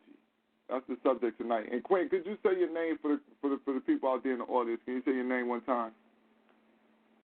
Crystal, Crystal, Crystal. All right, Sister Crystal. And my sons are Menelik and Heru, 2 and 7. And I guessed his age right, Queen. I said about South, he's brilliant. Both of them. Yes, they are. They're wonderful children. I'm heavily invested in them right now and rearing them and teaching them. My thing right now is really trying to get an African-centered school. I mean, the school he's in now is okay because it's run by blacks and it's owned by blacks. It's black-owned. It's run by blacks. The brothers in the community are invested in, being there for the children. But the curriculum is not really African-centered, And I would love for him to be in a school that can teach him the things that I try to teach him at home. Okay. Sam, what part of New York you in? You in Brooklyn also? Yes. All right. So you frequent the UAM. So we heard about and the Queen might want to get in touch with Brother Carl too. With the African Center curriculum. Yeah. No, we definitely, brother. Sister Crystal, this what you could do, right? If you could, can you take my email address down? And we can make sure you get some. Brother Tim made an excellent point. Brother Cole, African Center curriculum for the youth, and my email address is blackpowerblock@gmail.com. It's spelled just like it sounds. BlackPowerblock@gmail. Just email me. Let me know it's you. I'll make sure that you be in contact with Brother Cause. And now, what's the brother's name? Brother Cause, Cauz. Okay. Cauz? No, Z like zebra. Zebra, right? Okay. All right. Is he in Brooklyn? Now, Brother Cause actually he down in South Carolina. But he's going to be able to email you all the information. Oh, okay. He has his own, he manufactured a curriculum, an African-centered. Oh, okay. Excellent. That's exactly so until there's a school physically there that can fulfill that for your children and others, you know what I mean? Family work on other ways. Yeah, you can supplement, you know what I mean? You could definitely supplement with what the brother got. And if you say the school is run by, black men and women, you know what I mean? Some of the different things you could probably try to hit them like, listen, here go a little site that you might be able to use some of this curriculum right here. Ashe. Yes, definitely. The parents, the PTA there is strong, and they want the same thing. So I'm hoping we can work together to make some changes, in the school. You get that little curriculum from Brother Cause. You probably pass it out to some of the parents that you already know, just so they can see it, and then y'all can go up there as a coalition and make a suggestion. Like, listen, can y'all interject some of this right here? Yes. Beautiful. Wow. Yeah. That's the best thing to do. If it's already there, if the school is already there and it's black run, right? It should be easier to try to transition that into a more African-centered curriculum, or at least pieces of it. But sister, I want to ask a question real quick because our sister Camille is she on the line and she being modest about what was going on And our brother Peavy said she came in and made a couple statements there, and we just wanted to know how you felt about. I felt. Oh my goodness, she blew me away. I had no idea the powerhouse that was sitting on the stage about to speak. I loved the presentation. I was actually supposed to be on the panel last night, and I kind of got real shy and backed out. But I felt like she could have been the what do you call that? Yeah, the main speaker for the keynote speaker for the whole night. I was blown away, and everybody. It's like I felt like people first. I don't know if you are familiar with Keisha, Sister Keisha, who used to be at UAM. Mm-hmm. Yeah, you put a lot of people in the mind of Keisha last night. She's also a very powerful sister, and she don't take any mess. You know, you came across the same way. You know, very strong-minded and very much about empowering our people and actually getting things done. You know, and about fighting the good fight. And I thought it was very powerful. I thought the message was powerful. I thought your delivery was phenomenal and inspiring. I think everybody left there ready to do something. I'm in total agreement. And I just need to let the listening family know that all you need to do is go to YouTube and just type, in your search bar, Reginald Peavy with small letters, Reginald Peavy, and that message will come up. Unfortunately, it'll be parts and pieces where sometimes the computer died and the volume went down. But the majority of that message that she spoke last night, you get it right there on YouTube. Just want to let you know that. All right, Black Power. We'll definitely make sure that we get that up and put that inside the. Somebody throw that in the group. I know somebody online right now. Somebody throw that in our Feet on the Ground group. We get the Brother Peavy page. I'm gonna check that out. Let me see here. Queen, I gotta tell you, I have no words in response. I'm speechless. I know who the Sister Keisha is. Yes. As I said, I have been there to a few lectures, and I hold that queen in high regard. Yes. So for you to even, Queen, I felt like I let y'all down because I felt like I got carried away, and there was a lot of things that I wanted to share. Mm-hmm.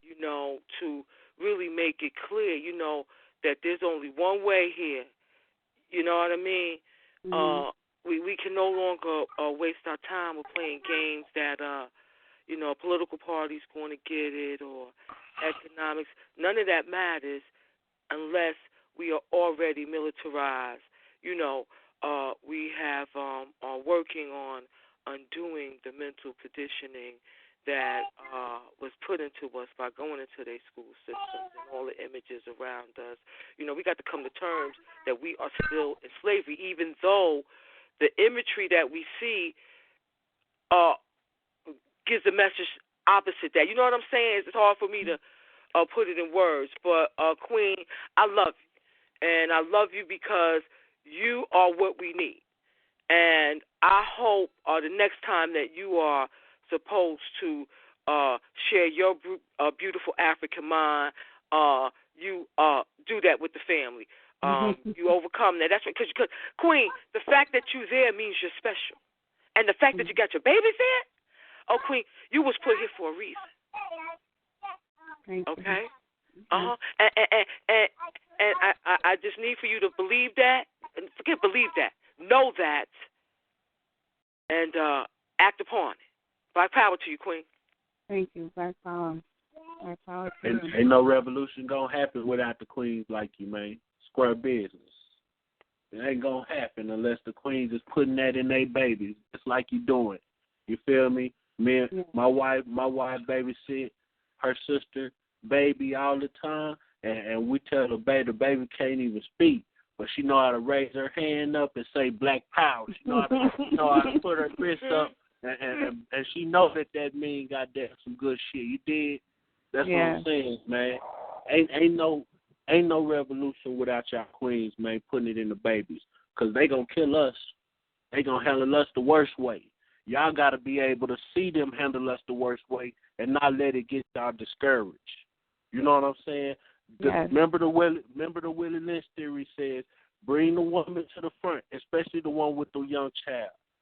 Bring the buckets nigga to the front. Kill him. Do the worstest thing you can to him in front of her face. It will discourage. It's going to make her put the fear of God in that baby. See, when y'all see that happen to us, when y'all see these hoes treat us the worst way, y'all cannot let that shit get y'all discouraged, man. Y'all still got to put it in your baby and say, fuck it, fuck that. Y'all got to fight these hoes no matter what. Black power, man. Black power. Black power. Wow, Menelik made me very proud today. He told me he wanted to be Khalid Muhammad for Black History Month. Oh, my goodness. For the program that he's putting on at his school. I say, man. Gotta think the answers. Tell me. Or Marcus Garvey, that's right. He said Khalid Muhammad or Marcus Garvey. Okay. Look. Oh, and also she got the babies in martial arts. Okay. Early. Oh yes. Early. You gotta do it early. You know what I mean? You might have to even go. I know how New York is, but at the least you can bring them in the house. They got the little rubber targets, and you can get their aim up and all types of things of that nature. You gotta start them off early. You gotta start them early. You know what I mean? That's the best thing. Yeah, I'm actually looking for a new martial arts class. He was in the martial arts class. He likes to tell people that he's in martial arts because he misses it. He loves it. He enjoys it, and he's very passionate about it. See, that's what the UAM need to offer. You know what I mean? I got to find this brother. There's a brother that's ill nice, and that's who relationships need to be formed with. There has to be some brothers out here that are naturally inclined to be African centered, that could be utilized that way. Teaching them how to shoot. Oh, that was something guns, people all those wanted to things. do. Yeah. I say. Yeah. Have contests and shit like Brother Little said. You know what was a beautiful thing I got to see this past weekend, Queen? I had went out there with the Lone Star BG family, you know what I'm saying? Went out there at Star 6 Project, and we pulled the kids out, asked the parents if they come over to the park with us. We had they had the barbecue for the babies and everything. But the brothers from Dallas, man, Gorilla Mainframe, they came out there, man, and they had the little kids, man, showing them how to box, showing them different moves and stuff. You know what I'm saying? We had the babies out there, man, getting them ready. You know what I'm saying? And say, I know it's small, you know what I'm saying, but you got to believe that is going to help. You got to believe that in your heart. Like the brother said earlier, we got to be planning for 80 years down the line. When time we ain't going to be here. You know what I'm saying? Black power. Exactly. Black power. And that's what teaching them babies is about. Drawing your plans up. You know what I'm saying? You be planning for your future. You know what I mean? But you got to still deal with your day. We don't want them to think, and we can't put no fantasy into our babies' heads. That's number one. We can't put no fantasies into our children's minds about what kind of world we living in. That's the number one. Damn right. When the sister, the sister say, she was at the UAM, she said she listened to Sister Camilla, and it reminded her of Sister Keisha. I'm familiar with Sister Keisha, and I know how powerful a speaker Sister Keisha is, and already by building a relationship with Sister Camille over this time that we don't, put in this work together and be stomping these grounds, keeping our feet firmly planted. I just know the passion that she has and the love that she has for her people. Uncompromising African love. So, out of anybody on the line, I know that out of anybody who who on the Feet on the Ground crew, I know that Sister Camille would be a perfect choice to bring forth that strong message, uncompromising African message for the people. Black power.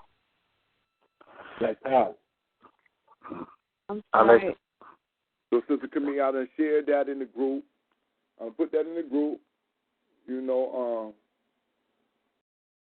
Put that in our Feet on the Ground group. Also, it's on my page. Post it. And if you not a member of the Feet on the Ground group on Facebook, go ahead, lock on in. Matter of fact, get this other Twitter thing back open up.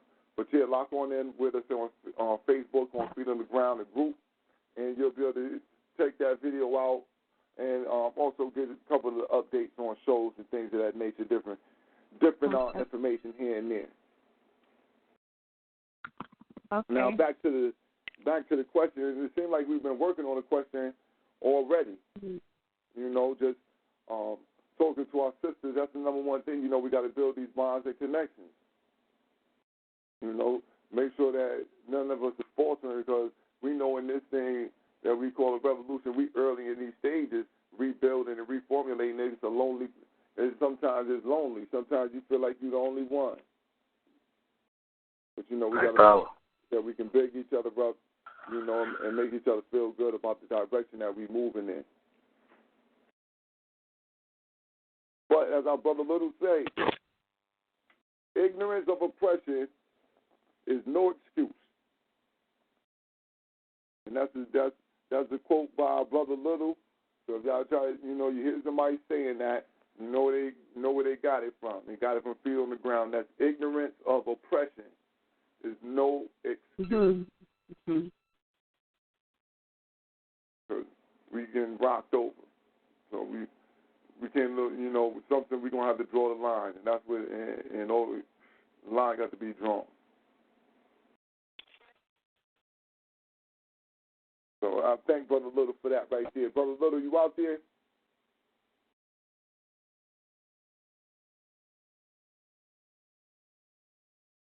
He might be at the Unjustice. Brother Cause, is that you out there?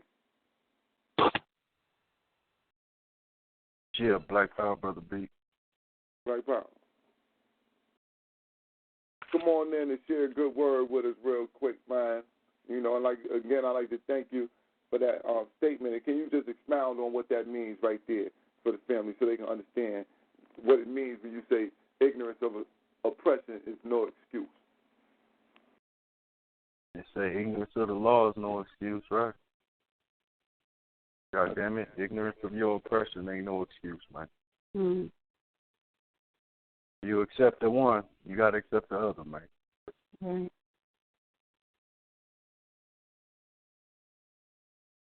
Plain and simple, right to the point. That's our brother Little. So we definitely like that model right there. We're gonna move forward on that. But now let's get back to the question: is what happened to our revolutionary ideology? And we've heard plenty of tell of how it went down, but now we see the working out of that problem. And so, we like to thank the sisters for coming forward with those revolutionary thoughts. I like to thank Sister McKee for coming in early, making sure that we was clear on what Marcus Garvey was stating when we talk about religions of perversion and how they cannot work in an African revolution. Because no African revolutionary can have a deity given to him by his oppressor. Mm-hmm. Black power. Ignorance of that is no goddamn excuse. You don't want to hear that shit. It's no longer okay to be like, well, look, I didn't know about King Jesus. It was a goddamn lie. It's 2016. We know too much to keep playing these type of games. And that's what I was mad about because, I had mentioned I wanted to give two examples of showing how the Bible was bullshit. I had mentioned the two stories of creation in Genesis. And I wanted to go there and read just a few lines to show and prove that. and it was how the Proverbs of the made-up character Solomon comes from the ancestor Pharaoh Amen and Opal. You know, thanks to Dr. Ben and his wonderful work on black theology. So, like I said, some shit I wanted to just really make sure I shared from the master teachers that I'm mad that I wasn't focused. Brother, you still out there, family? You know, you was live wire of the show. You know, you sparked it also. You know, listening to the other comments. You know, we just want to mesh this all together and see how we can gel this. And anyway, before you do that though, can you send us to some selective writings from Kwame Nkrumah for the people out there in the audience who might not be familiar with him? You know, I know you spoke on his ideology, but can you give a little bit of background on Kwame Nkrumah? All right, I got a PDF. Can you hear me? Yes, sir. Yes, sir. You got a PDF. Okay, there's a PDF. You got to remember this. I think this was back in the 60s. Now, so the hand. Hold on. Before you go on, if you got a PDF, can you shoot it to my inbox on Facebook? I'll take it from there and pass it out to the family. I hope he's not going to mention the book that we was doing in the study group that we never got back to, that I was a little tight about, though I never said nothing. Brother, what's the name of that book? Because I'm going to be aggravated if that's that book. Go ahead. The Handbook of Revolutionary Warfare. Okay. I'm aggravated. Why are you aggravated? I'm speaking to my kings. You know, I didn't say nothing because sometimes, you know, Queen, you have to know when to fall back. You know, not fall back, but you just don't say nothing. And you wait and see the ancestors done brought it right back. So, to the two brothers in particular, I need either one of you. I know things may be busy, schedules change, but that means something right there. We got unfinished business, I think, family. Black Power. Yeah, I think it's a good book to analyze. And I think something needs to be something like that needs to be done for 2016 in America like that. Need some updates. Well, you know, that's what the business is about nowadays. The business right. Not, you know what I'm saying, not reinventing the wheel, but what? Throwing some D's on that motherfucker. Okay, Brother Little. Thanks to Brother Little, we got that. I have that, the PDF, and I have the other one, Guerrilla Warfare joint. Oh, you do? Okay. Well, thanks to the Brother Rahe Rue and Brother Little. Oh, okay. We're going to pass that out. Black Power to them warriors. We're going to pass that around. We're going to pass that around. We're going to open up our Brother Griff line in 1 second. I see him out there. But we'll make sure everybody get that. And if the sister, you know, we'll make sure. And sister, we got a plethora of books on PDF and stuff like that. Got access to a real good library. So, you know, anything that you might not have in your library, you know, any books that you might hear of, all you got to do is, you know, just send a line, and we'll strive to get that to you. Are you talking to Crystal? Yes, indeed. We're talking to Sister Crystal. Oh, okay. Yeah, okay. Well, that goes for everybody on the line. Y'all know the email address again is blackpowerblock@gmail.com. Just drop me a line. Let me know that you look interested for some information. You know, you got to prove that you're African first, second, and third. I ain't heard your voice up here, so you might not get nothing. But you know, we strive to make sure that the Africans will receive information. Right. May I interject for a moment? Go ahead, Quinn. I called while I was in the middle of assisting Menelik with his project that he's doing for school tomorrow. Oh. And yeah, he's requesting my assistance, and I'm putting the other one to bed now. So I'm gonna have to come off the line. Oh. But I just wanted to call in because I received a call from Brother PV, and I wanted to thank the sister Camilla Asset for mentioning us, and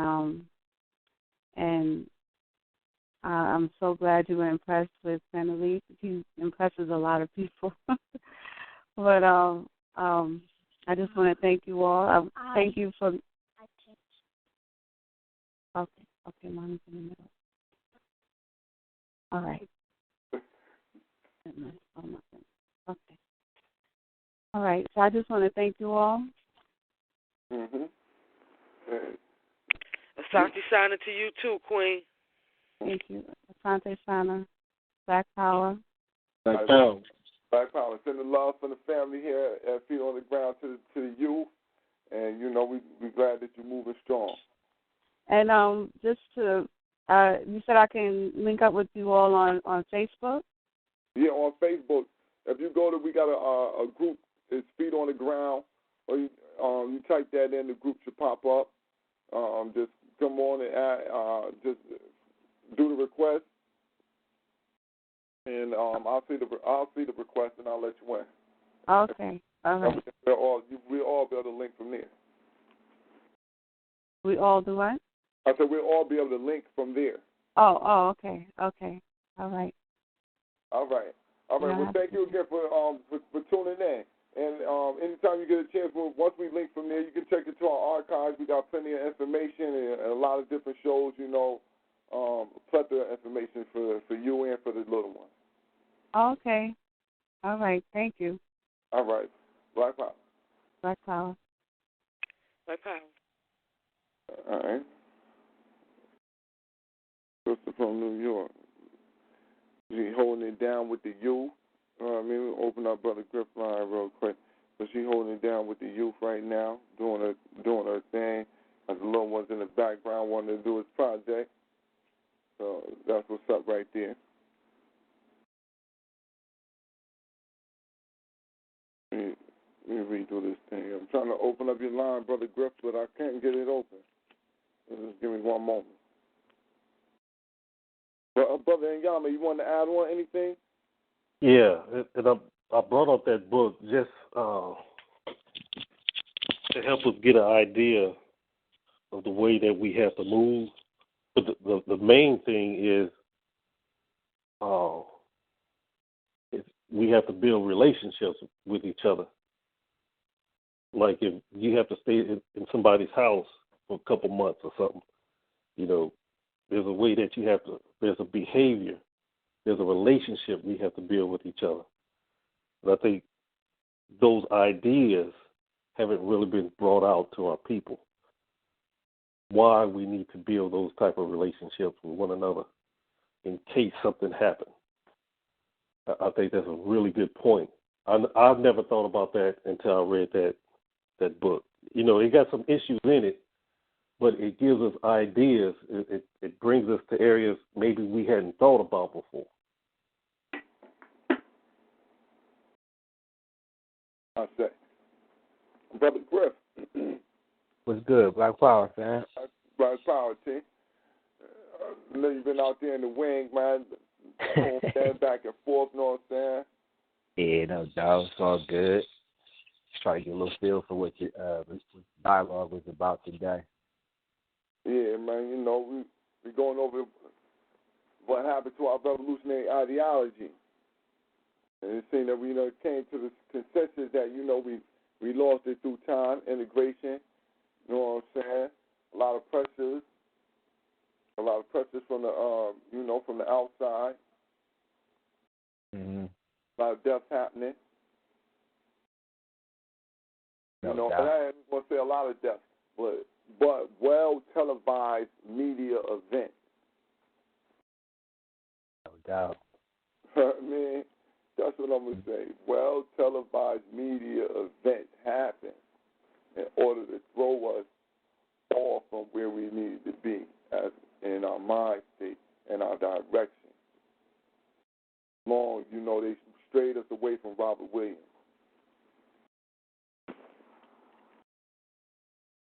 So, with that being said, brother Griff, what's your ideas on,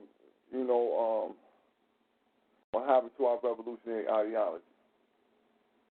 I'll probably say one of the major elements that caused the diversion from the revolutionary ideology is the systematic implementation of breaking down the hip hop that we grew up on when we was coming up, like through about the late '80s, early to mid '90s. You know what I'm saying? A lot of the artists was dropping. A lot of the times, like, when I was growing up, we heard about Garvey, you know what I'm saying? KRS-One might have mentioned it. PE might drop it in there. Poor Righteous Teachers, you know what I'm saying? X-Clan. I mean, it was in the music so heavy that we was getting educated about a lot of stuff, and I think we was probably, wasn't even really peeping all the knowledge that was getting dropped to us at that time. I was getting hip to a lot of that straight through the hip-hop music, and I think the system peeped it out because we was revolutionizing, rocking African emblems on our neck and stuff. We was coming raw with it. And it was like, hold up. We got to shut this shit down. And so they started an all-out war. I think that was the beginning from our generation, them trampling it out. You know what I'm saying? A lot of it got lost in the music. You know what I mean? That raw underground hip hop. They hit that shit hard. It's still there, but now, like, you got to go searching for some of the artists we used to just hear on the. They used to rock the Pay in Full on radio. Eric Ben Rakim, Pay in Full. Everything used to just be on the radio coming straight. You turn on the radio and it's good. So now it's just the opposite. You got to turn that motherfucker off. And TV too. All the media, like you said, they hijacked the media with the propaganda. So now you got to turn that shit off, and you got to pretty much take your babies under your wing and pretty much school them to all that knowledge that we was privy to just on a day-to-day, stepping out of our doors, you know what I'm saying? But, I mean, when you at war, man, this is the type of shit that goes on. The enemy comes at you from different flanks at different times, refine their approach, refine their attacks. So, I mean, shit, come with the territory. But, yeah, the music is something that always is going to be a revolutionary tool for the African, always. Just don't know that shit. So, with the babies, just go back to some of those raw artists, the raw albums, pull them out, play them. They gonna feel the vibes, you know what I'm saying? Regardless of the shit they listening to now, that music gonna resonate with them always. It was funny too, cause I seen this fucking Nike commercial, man. I don't want to, be long-winded and shit, but I seen this Nike. LeBron did this fucking commercial. They got Welcome to the Terror Dome on. And they, like, everybody singing this Chuck D verse. And it's going from, like, LeBron started out with it, then this white chef got it, then this other white motherfucker got it, then this little Asian dude got it. But it's like they slowly breaking down the meaning, like the power in the lyrics, because they passing it like this shit is supposed to be some type of multicultural joint and shit. But you can tell how they trying to fucking debase the power in it. And I'm like, it was wild shit. It was wild. And I'm like, why would they pick this song of all the shit that they could have put on this commercial for this month? And it's a Nike commercial. You know what I'm saying? So talk about a fucking shoe, like apparel. So why you put Public Enemy, Welcome to the Terror Dome, where he was talking some real revolutionary raw shit? Why you take that and put it behind this ideology of Nike apparel?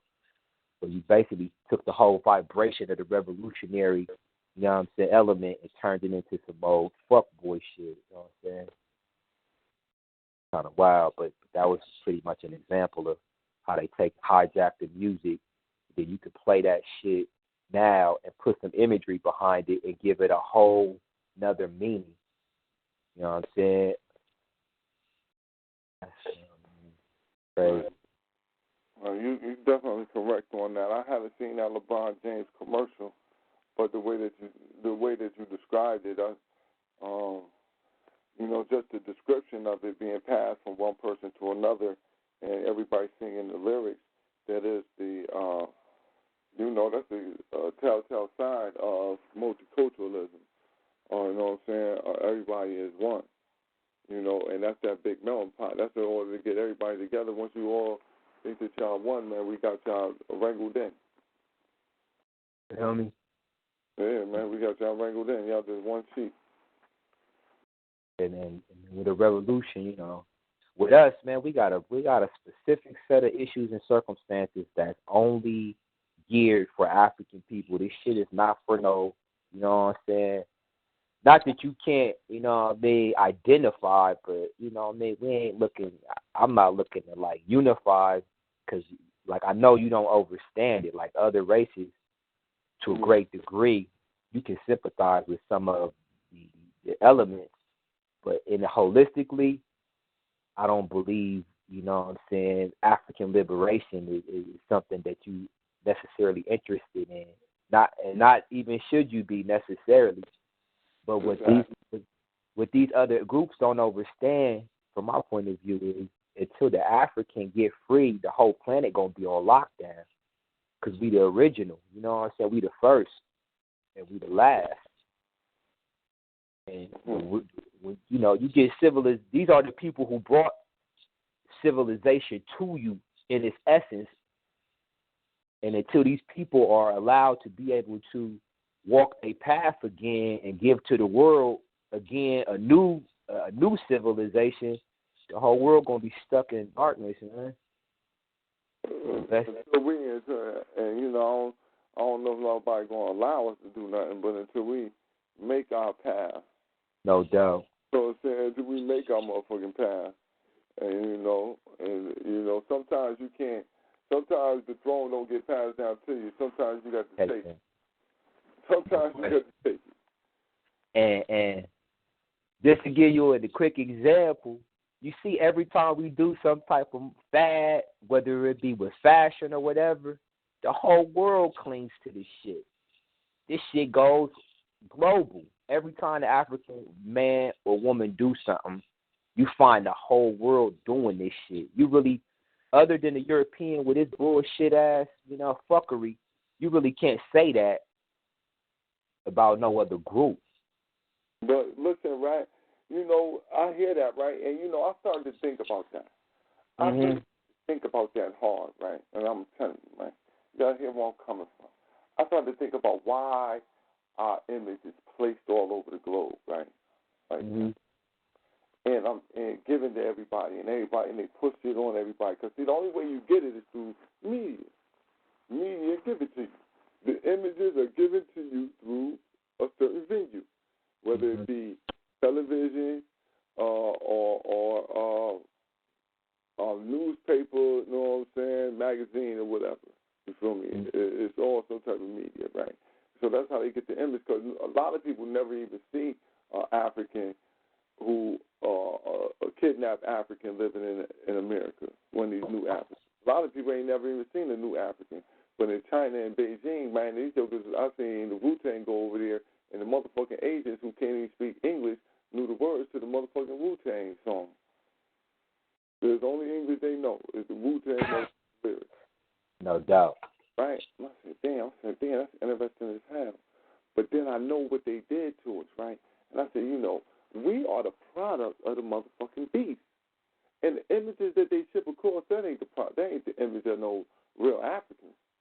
No doubt. That's their product. It's their product that they ship across. Because they know this is a well-trained product right here. This is a well-oiled machine. We made these niggas fresh. They grew from the cotton patch. We grew these motherfuckers like Cabbage Patch Kids. You know what I'm saying? And groomed this image well. And so we send this image across the world because it's the easiest image to take control of.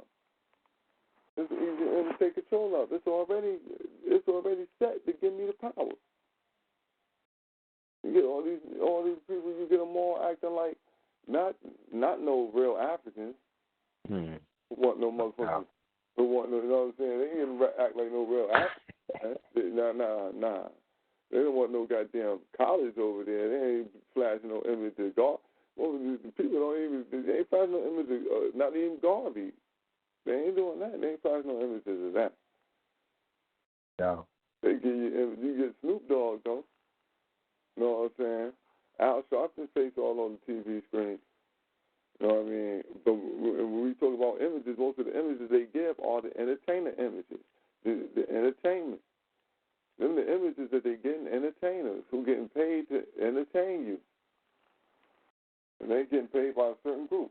So that's one of our problems is that most of our daily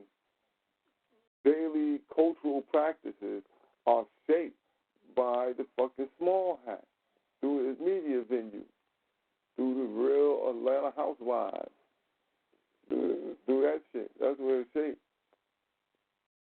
Shaped through motherfucking New Jack City. It's shaped through all that shit. That's where it's shaped through. Trust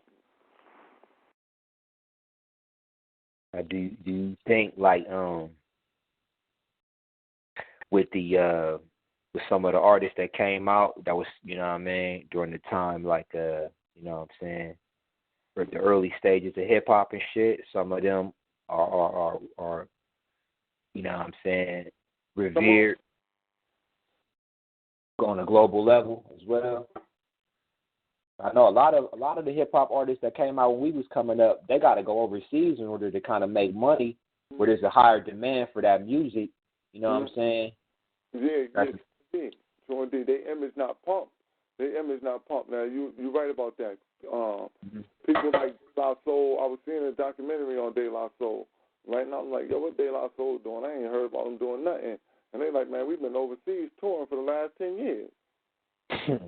They're like, man, we overseas. What we do, people love our shit. Public Enemy, Chuck D was torn. These jokers, I'm saying, these people was torn, or they just went into obscurity. Groups like the Roots, they go do a lot of overseas touring. You know what I'm saying? They play a lot of smaller venues and stuff like that, but they don't really get that. They're not really getting that push. X-Clan, Brother Jay had to reinvent himself about 2-3 times. You know what I'm saying? This the type of beast we dealing with, where the cracker beast here in the U.S., man, this motherfucker overstands the power of the American African. You know what I'm saying? Of the African here in the U.S. He overstands that shit, and he know he got to keep a tight leash on the ability for us to be able to control, like you said, our images and the type of messages we put out in the media. Mm-hmm. This is why you see, like, LeBron and them niggas, man, them entertainers, the athletes, the actors, them niggas being such broad checkmate, them motherfuckers can't even shit without fucking white men. Like, look, use this type of toilet paper, nigga. Use this air freshener when you do A, B, and C. Them niggas under super lock. You know what I'm saying? Goddamn right. And then we fall into the folly. We fall into the motherfucking ideology that when we see them give out money, we see them, they got foundations that's doing this, that, and the third. We not understanding tax write-offs and goddamn fundraising. We ain't understanding these type of things. And we're not understanding the level of scrutiny that they are. I mean, look, man. Whenever they do that combine shit just to let you in that shit, just to let you, you know what I'm saying, go from college to a professional, man, they go through your goddamn family with a fine-tooth comb, man. They go through your whole life story with them. This shit like the damn CIA type shit. You ain't lying. And I'm saying that because I seen that background they did on motherfucking Jameis Winston. They like, him and his brothers all used to sleep in this bed, 8 of them. I'm like, damn, why would y'all need to be knowing all of this type of shit, how he had to live, you know what I'm saying? So I can see the type of, like you saying, they'd be all in your family history and shit. Mom smoked crack, dad was a fag/heroin addict. Like, they know way more shit than they need to. Nigga, I play football. You know, all you need to know is about my football career. You know what I'm saying? Yeah. Look how they did Dez Bryant. They did that shit before the draft. That shit made him lose money. Who's that? The shit with his mama behind what his mama and daddy used to do and type shit. Who'd you say? What name did you just say, bro? Dez Bryant. They asked that nigga, was his mama a prostitute? Like, why the fuck would you ask this? Why would you ask somebody mama that, bro? Why would you ask somebody, what the fuck does that have to do with can you catch a ball or not? You feel me? On camera. On camera. On camera. You know what I'm saying? In front of the fucking world. Well, you know what I'm saying? Listen, baby, we are slaves. No doubt. We are looked at as children by the cracker. Especially if you're going to go double sign. See, that's the double sign. You already signed. You already locked in. But then you're going to go over here and you're going to put your name on this contract to double up. Man, we say whatever we want to you. We ask you whatever we feel like asking you. And if you don't like it, you know what you can do. Then go to the door. So we got this contract here that's guaranteeing $475,000 this year. Definitely, ain't no doubt about it. Even after all the taxes they can take, you're going to get this. You going to pass this up because I asked you if your mama was a hoe? Okay. Shut the fuck up. Answer the next question. Next. Fuck up. That's exactly what it comes to. Shut the fuck up. Next question. Your daddy sucking dick? No doubt. It's real shit. Look, this is the type of people we dealing with. These motherfuckers is, they will talk to you like that. Well, he did eat the question, right? He didn't swing on the motherfucker, did he? No. All right. Okay. No. All right. And he was in the air. He was but what he did do was expose the fact that goddamn this is how goddamn much they in our shit. Yeah. This the kind of shit you gotta go through as a black man. You know they ain't goddamn sending the white boy, Wells Walker, Tom Brady ass. Ain't had to got the extra no shit. Brother, I ain't need that. I already know that. we see that every day. When they killed Tamir Rice, they saying that. What I needed for that brother to do was swing that right hook. Then I said, well, okay, goddamn. That's what I needed. You know what I'm saying? You know, Malcolm, I got to get this quote exact. Malcolm, the great Malcolm X said that they would use entertainers and athletes as our leaders, you know, put them up front. You know what I'm saying? And I'm inclined to believe that in the case of Brother Bourne, you call her Bouncy, right? Yeah, Bouncy. Okay. Because all of this outrage is their media fuel outrage because so I forgot who told me this, family member, somebody told me this, that at the protest only 3 people showed up. So that lets me know. The media pushing it. You know what I mean? To make her the new Elaine Brown. You know, whatever. Yo, the whole fucking shit was empty.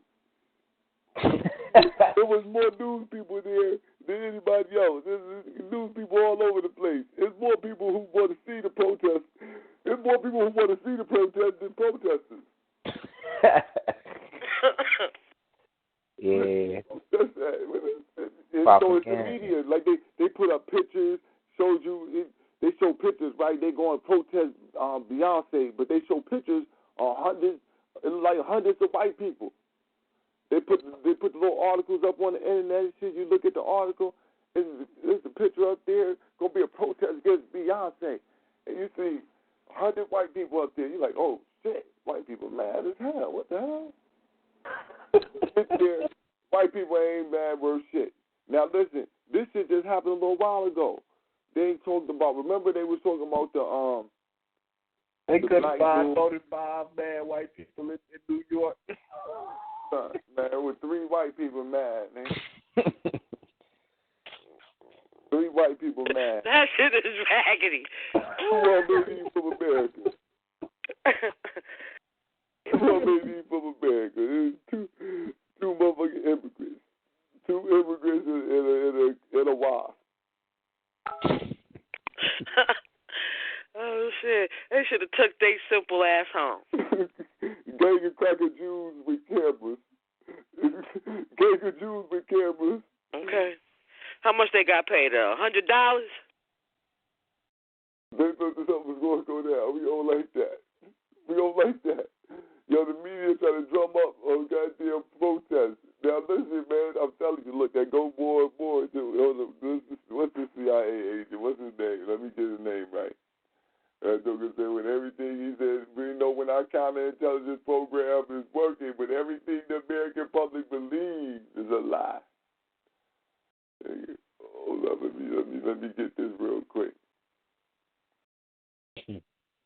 Let me get this cracker name. I don't want that to be. Think I'm making it up. I ain't making it up. The white man comes out of his own mouth and tells you. William Casey, CIA director in Now this is 1981. Now this is 30 years later, y'all. Now imagine where they at with this shit.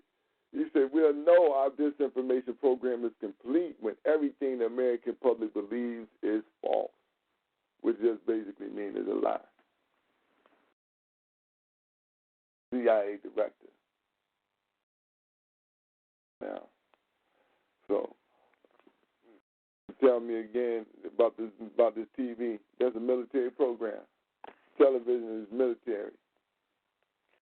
That's part of the propaganda motherfucking matrix. Although every channel, not a one channel is not part of the propaganda matrix. You know, you might got some offbeat motherfucking, it's a TV channel that they let me put my TV show up on. That's a propaganda goddamn matrix also. That's part of they got control of that. I done had a couple shows. They said, look, man, we can't show this one no more. Look, this is just a little too rough around the edges. We're going to pull that one. But I know what I'm dealing with. I know I just put it out there. I know at least one thing is that the way this shit's set up is going to get across at least one time before anybody gets a chance to call in and complain. Black Power. So, but see, that's what we got to be aware of, man. That this shit is all, look, man, we being lied to. This one big ass motherfucking lie, one after another. Man. Every book got ISBN number on it. Listen, man, shit, I'm telling you, you got to watch out. Everything you got a motherfucking barcode on it. Yeah. So everything got to be compiled, reconfigured, and rethought about. And the brother initially came across with definitely some strong ideas, because I do agree with that. We have to hold on, let me get the right page. Definitely agree that we need extended love for each other, and I think that'll be predicated upon our African self-identification. That the more that we identify with our African self, that's the more we will understand who is against the African, because we'll see ourselves in a proper context, a proper light. Then, as the brother was saying, we can pick out who is the enemy and who is the ally. And when we say ally, we mean ally amongst ourselves, because we must unite with ourselves way before we even think about any type of bridge with any other dark-skinned looking people. So we know it's one bridge we ain't crossing. So that's where the self-love will come in. Yeah, that's where it ain't going to come in until that is done. Yeah, that's what I said. It's going to be a part of it. It's going to be a part of that. That re-identification with your African self will definitely bring that love for not only self, but for each other. You'll start to love other Africans the way you love yourself. You'll want to see for the other Africans what you see for yourself. You know what I mean? That's why it's hard for me to understand the capitalistic means of some of our so-called revolutionary ideologies nowadays, or those who pretend to be other. I don't even know. I'm gonna have to get this question. I don't know who to go to or who this question should be directed to, but maybe the family up here can help me steer this question to the right person. But is the conscious community a revolutionary group? And that's the question, Born. That's why I brought this up. Because that's the. Oh, go ahead, sister. No, King, I cut you off. My bad. No, I was just saying that's why I brought it up. I know you guys are revolutionary, but I think our people, and especially our young people, need to be able to identify who they follow. Mm-hmm. I'm going to bring an example of Polite. Polite is no goddamn revolutionary. Matter of fact, he's going to lead our people down a bad road. Mm-hmm. And our people need to identify why that's a problem. Mm-hmm. He says the right stuff, but why is he a problem? Mm-hmm. Now, brother, there's a reason. Why is it that our people can't identify that? I think it's the love part. I don't think we love ourselves and believe that we are Africans. We want the shine. We want the glitter. I'm trying to get you to come to a point where you see that the same thing that have our people accepting something like Polite, and the same thing that has us lacking self-love. They're one and the same. And just saying, I have self-love, I can't show and prove. You really can't show and prove that. You can do acts, but the fact is that there's a behavior that has been planted in us to make us anti-Abibi Fahodie. It is that thing that has been implanted in us. Why we would have some of our people following Polite. Why we don't have self-love. And it is that thing that has to be, in my humble opinion, first addressed before there's a discussion about anything else.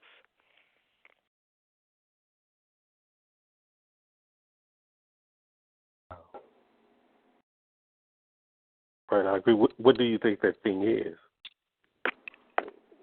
Oh, that's mental enslavement.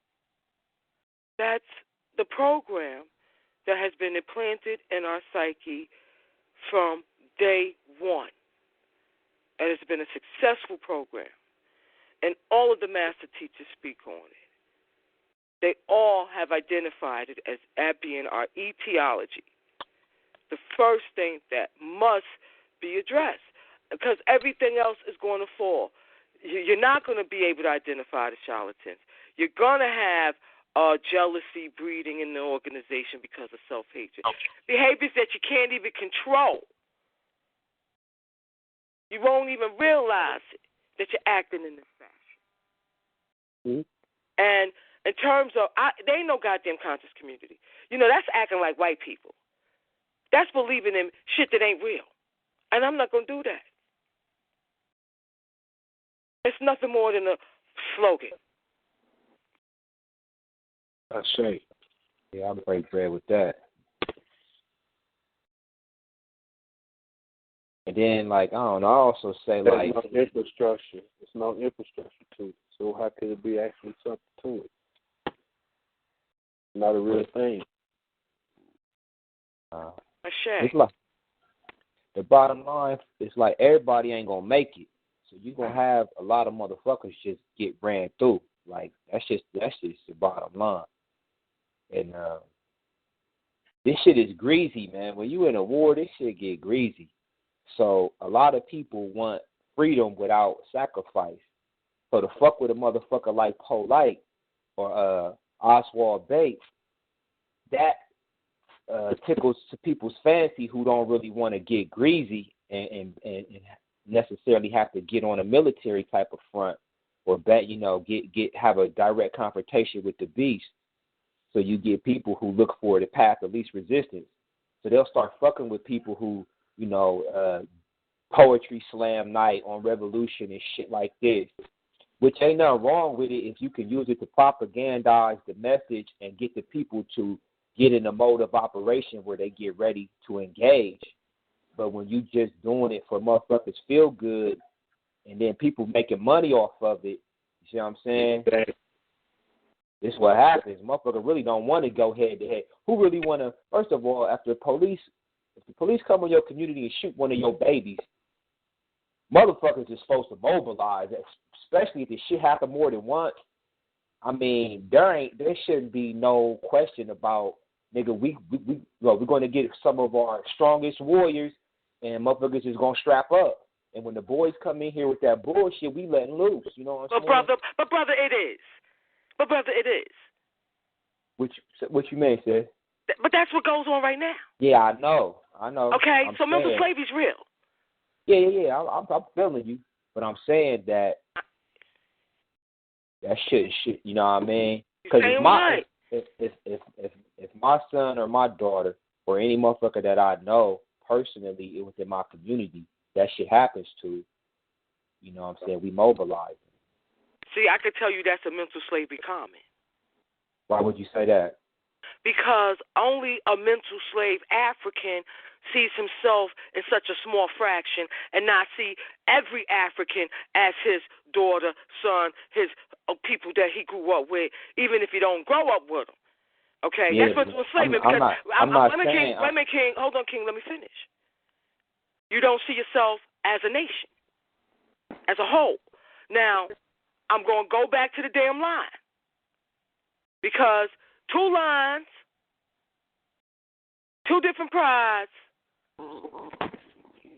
One can see a motherfucking hyena jumping on another one. He in it. He don't walk by and say, yo, that ain't, look and say, well, where his pride at? Why they ain't holding him down? Well, if that was my pride, I'd be right on that motherfucker.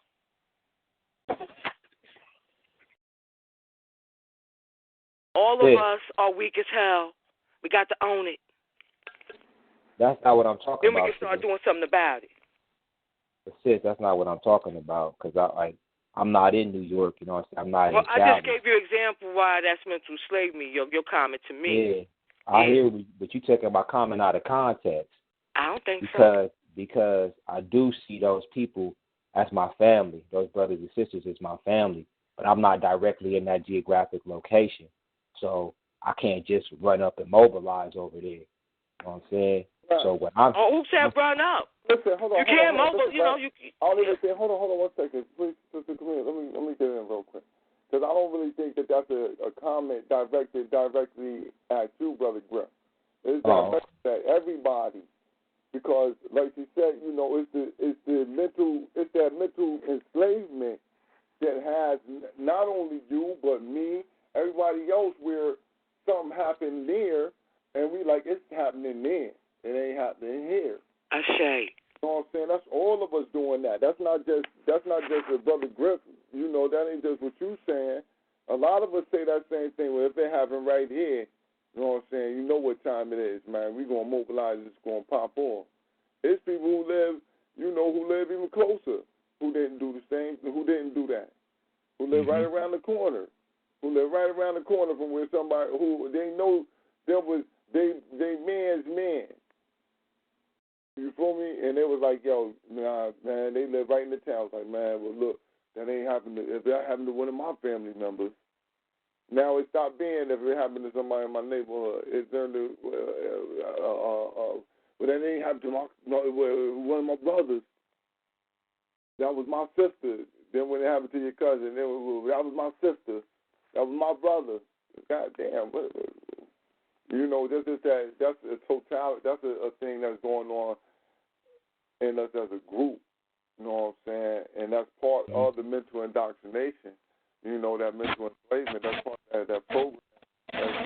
To too, is that we got to own it, and then that's the only way we can better shake that shit free. Mm-hmm.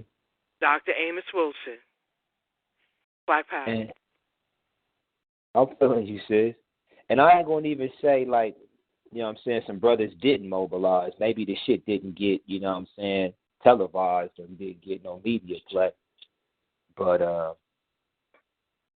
my position is motherfuckers shouldn't be able to come through the community and be doing nothing to the baby.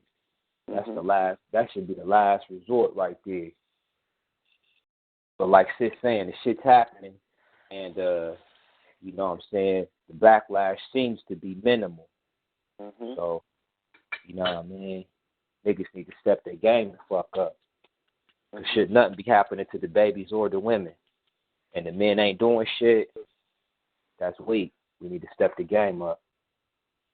Well, I know we got some, you know, I know one thing, we got some goddamn young soldiers coming up through the lines, because we got some queens out here who breeding right now, man. They having babies right now. And these queens, man, they raising some you know, straight all-out warriors.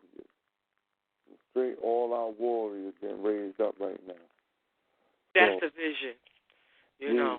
Know that we know we need to keep the line moving. We need to keep it going. You know, we pop this thing off proper, and I think it's already popping off. But we move it proper for us to go ahead and keep the ranks going and move in line for the long haul. No doubt. I'm going to use your term, sis. You know I got nothing but Mary for you over there, sis. Likewise, King. Likewise, we doubt. African. We are not cracker beasts. We can have a dialogue until we work our way through and end up with our feet back on the ground, you know, together. You know what I'm saying? As happened here, you know. And that's what I love about Brother Bourne, because I think he does a beautiful job helping family members see what each other's saying. You know what I mean? He does a beautiful job with that, breaking it down. Yeah. He mediates shit sweet. He does a beautiful job, you know, conveying. He hears clearly. You know what I mean? Okay, like how I'm struggling getting what I'm saying now. He would have heard that clearly and then been able to articulate it in a way that I could not, and the point comes across. And he do that even when it's Mark motherfuckers on the line. You know what I said? When it's Mark ass niggas on the line who really probably not even African centered, he'll be like, look, hold up, let him speak, let him break it down, and then give it, you know what I'm saying, organize the discussion in a manner in which everybody's point get across and then get dealt with, you know what I'm saying, amicably. So yeah, he's a moderator. Not unless you're not African, first, second, and third, and you're out of line out the gate, because he will check you hard. No doubt. They even set them busters up to get dealt with. But with family, the approach is that, you know what I'm saying? No question. If you're not family, you don't get that same. You may not get that same kind of thing we talking about. No doubt. Thank y'all very much, man. Y'all got me smiling over here, man. But you know, I love you, King. Shit. Definitely love you. No doubt. Yeah, man. You know, but I just try to listen. I just try to listen and get a clear understanding of what a person say, and you know, just trying to make sure everybody else understand where they coming from, at least how I heard it. I mean, because I know how things are. I know how things get convoluted, and I just learn how to listen and hear exactly what people are saying, because I know you're going to talk convoluted. It's just part of our nature. It's part of our nature as black people to over-explain things. Ashe. And I just want you to know that's a gift that you have. No doubt. Okay, that's not something that's common. Yeah. Part of your tools, Brother B. That's a skill, you know what I'm saying? That's a gift right there. Thank you very much, and I'll put that tool right, you know what I'm saying? I'll make sure that it is working for this FOG. You know what I mean? These refugees out here, man. That's a quality of a leader. No doubt, organization. You know what I'm saying? Sometimes you gotta follow for a long time. Feel me? In order to lead, you gotta follow for a long time. And I'm still following in the footsteps of those who went before me. No doubt. I'm where the people say I'm at. Black power. Black power. Word. Word. That's what that. And that's saying that's my word. Like when I was in the Nation of God, the Earth, just to say this real quick. My attribute is born, and born is a 9, and 9 got 2 properties to it. And when you add something to it, or you multiply it. You know what I'm saying? If you multiply, anything times 9, 9 times 2, you get 1 plus 8. It's 9. Yeah, which is 9. Yeah. You know what I'm saying? And then if you add 9 plus 5 is 9 plus 5 is 14, and 1 plus 4 is 5. So when you add anything to 9, you get yourself. But then if you multiply anything, then I'll give you me. Mm-hmm. So I can listen to people, and then I can listen to you, then give it back to you in a proper understanding, because it's I can make it born. I know how to make knowledge born. Black power. Black power to that, man. Square business. Well, just listening to a classic where Rakim said, "Let knowledge be born." Like what boy Billy said. Casualties of war. No, that's how you just it's like you say, like an attribute is just something that's what you do. That's what you are. Mhm. Yeah, but you also got to be a good listener, bro, to be able to to plot those, you know what I'm saying, to plot out those ideologies, to break down those messages, and know how to, disseminate them back to the people, in which you can get like a neutral understanding, you know what I'm saying, like a universal understanding, so everybody see the point. You know what I'm saying? So you got to be a hell of a listener to be doing that. That comes from listening. That's a skill. Like Sister said, that's a skill. Definitely. Thank you very much. I definitely appreciate that. I mean, like I said, I just started to just be me on a regular basis and play my part. Play my position on a regular basis. No doubt. Ashay. And I don't know if the brother's still on the line, but one of the things why I was asking him, because I wasn't clear on what he meant by revolutionary ideology, because for me, our people, one of the problems, we are living in a false sense of reality. We haven't come to terms that we have had an enemy and always had one. And that's white people. The cracker be straight up and down. So, for me, a revolutionary has to know who his enemy is. Got to know what you're fighting for.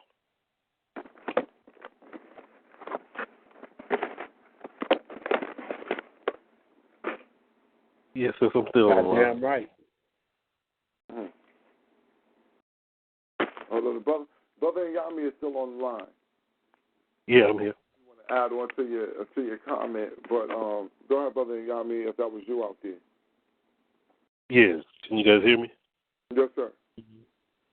Oh yeah, it's definitely Urugu, as Sister Anise says.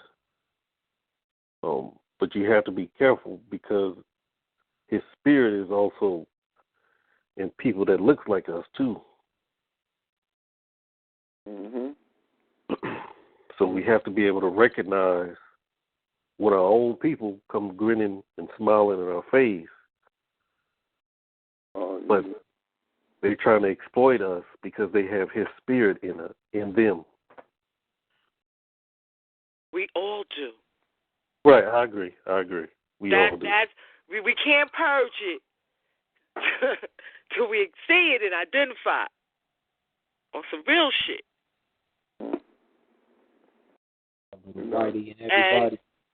I'm sorry. Nah, I was saying that little whitey inside every black mind. And that is the crux, one of the crux of Dr. Amos Wilson's great work. Mm-hmm. Even Dr. Richard King goes there. All of the master teachers. That's what we got to deal with. You got to deal with the white man in you. You got to deal with the crackatosis in you. You got to deal with the niggeritis in you first. You got to deal with the fact that you don't like nothing that black people do. I hate niggas. Where the hell that's coming from? Niggas and flies, I do despise. The more I hate niggas, the more I like flies. You understand? We got to get rid of that. We got to get rid of that. You know, and I know that because I used to hear that as a kid.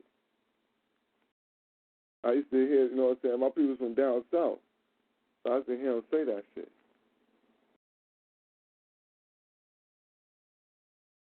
I was like, damn, that's some wild shit. And I remember that from I'm talking about a young child, young. Can you say that again? Huh? Can you say that again? You read that all the time. Yeah, niggas and flies. That's one of Unc's favorite sayings. Niggas and flies. Niggas and flies, I do despise. The more I hate niggas, the more I like flies. Damn. And nobody likes flies.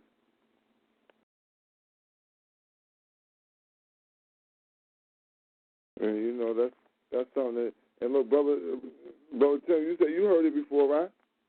Yeah, I heard it a lot. Yeah, see, that's a southern thing. That's a southern thing.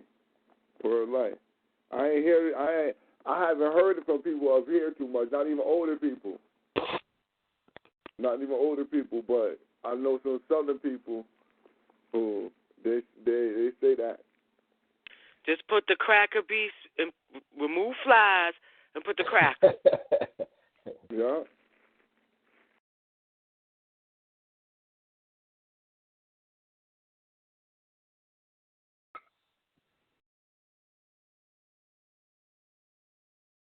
Only thing that, like Brother Little say, we don't have to reinvent the wheel. All we have to do is put some D's on it.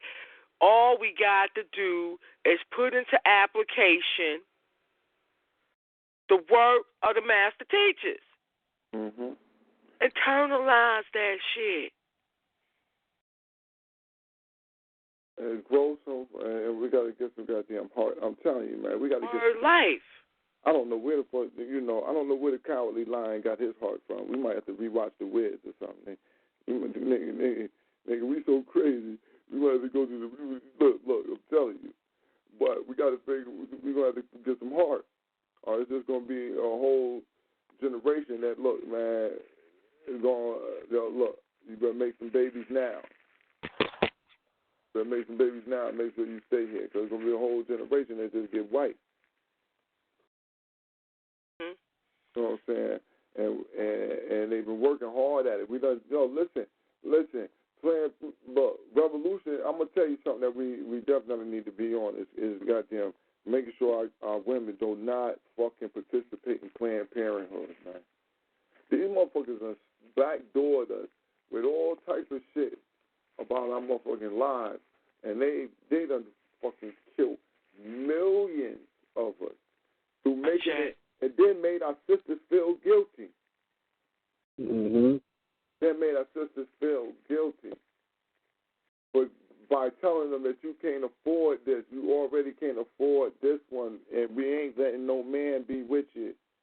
Listen, and if you marry him, it's going to be worse. You know what I'm saying? And this shit has taken, look, man, it's, y'all. That shit is broken. That shit has broken the family down, man, and nobody has won. Nobody has won from that shit out the black family. Only the white man won from that shit. You know what I'm saying? It takes both of us. You know what I'm saying? So, I mean,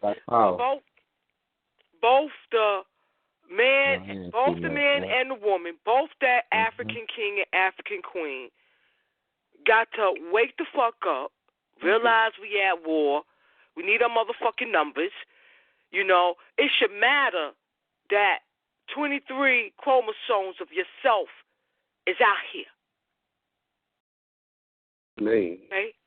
It should matter. But as a mental slave, I understand. But that's why those that have information got to be bold enough to, bring it to, bring it how it is to our people.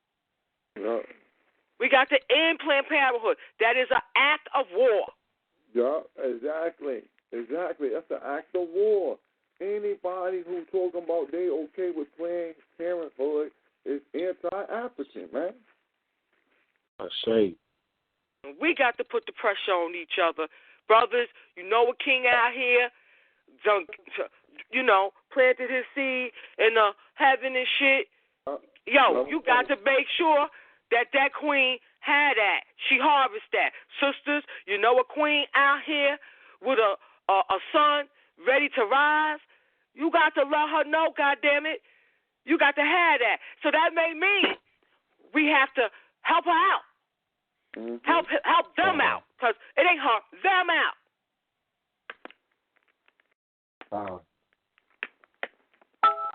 Black power, man. It's square business. Man. Got to give ourselves back reasons to love ourselves, to love each other, man. That's definitely a powerful move right there. We got to, like I said, that Planned Parenthood has wreaked havoc. Then it put pressure on relationships after that. But and then they want to get the queen on the birth control.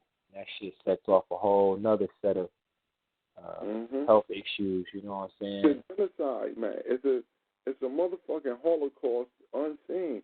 And our people don't know it. Our people don't know about how this racist cracker beast bitch Margaret Zinger was behind this and all those other crackers. They're genocide shit. Our people don't know this, and we got to slap them in the face with it. And then but then the thing is, they don't understand how much the church has been behind this. How this has been the conduit for these fucking ideas. That these motherfuckers told you out front, we're going to use the church to help bring this forward. Going to tell you to your face.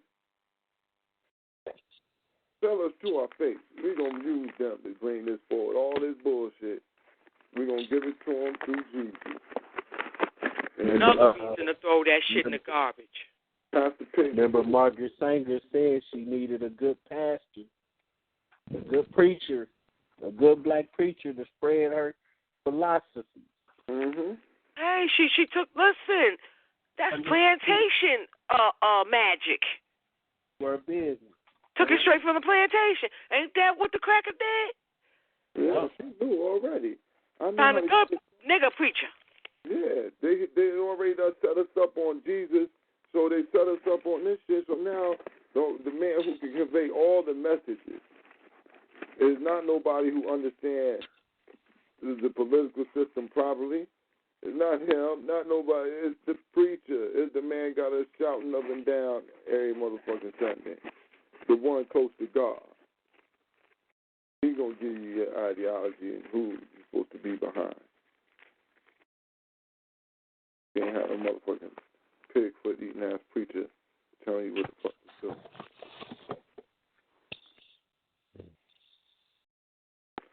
But, as you said, the beast was very, very persuasive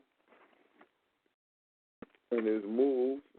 Very persuasive in his moves and how he stepped to us with this whole situation.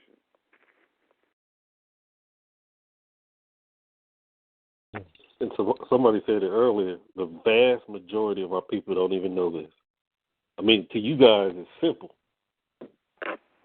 But the vast majority of our people don't know that simple statements about Planned Parenthood. Mm-hmm. I think that was Sister Camille said that, how our people don't know. People are oblivious You know what? I think that we're gonna have to come together and we're gonna have to put together a little campaign where we just passing out these type of things every week. I heard people talking about media and stuff like that, and I think that having daily or having weekly themes for African-centered media venues is an excellent idea. You know what I'm saying? Then have proper propaganda being put out in communities wherever these media outlets are hosted. If you're in the city, you can do something. Why can't you? I say that. So that's something that we can definitely accomplish. You know what I mean? People be scared to accomplish. As Africans, we be scared to make waves and shit. We don't want to let people know we know nothing. Ready to do anything. So a little something you can do is we can start, just taking our information, putting them on daily newsletters, little flyers or something like that. And if if you can give them away, or if you can get it 25 cents, whatever it costs to cover the printing. And that's it. That's what we need to start doing, because one thing that happened is we know we got information that the people need, and we overcharging everybody for it. Yeah. You know what I mean? Unless you go to, know what I'm saying? Listen, man, look, there's certain people who, all right, I understand. You Professor Leonard Jeffries, all right. You Baba Oswald crazy, all right. You know what I mean? Certain people, I can understand why, it should be a fee for certain information, because you spent your life only ascertaining this information in order to give it back to the people. So this is something that we can, we should be willing to try to make sure that you live at least a decent life.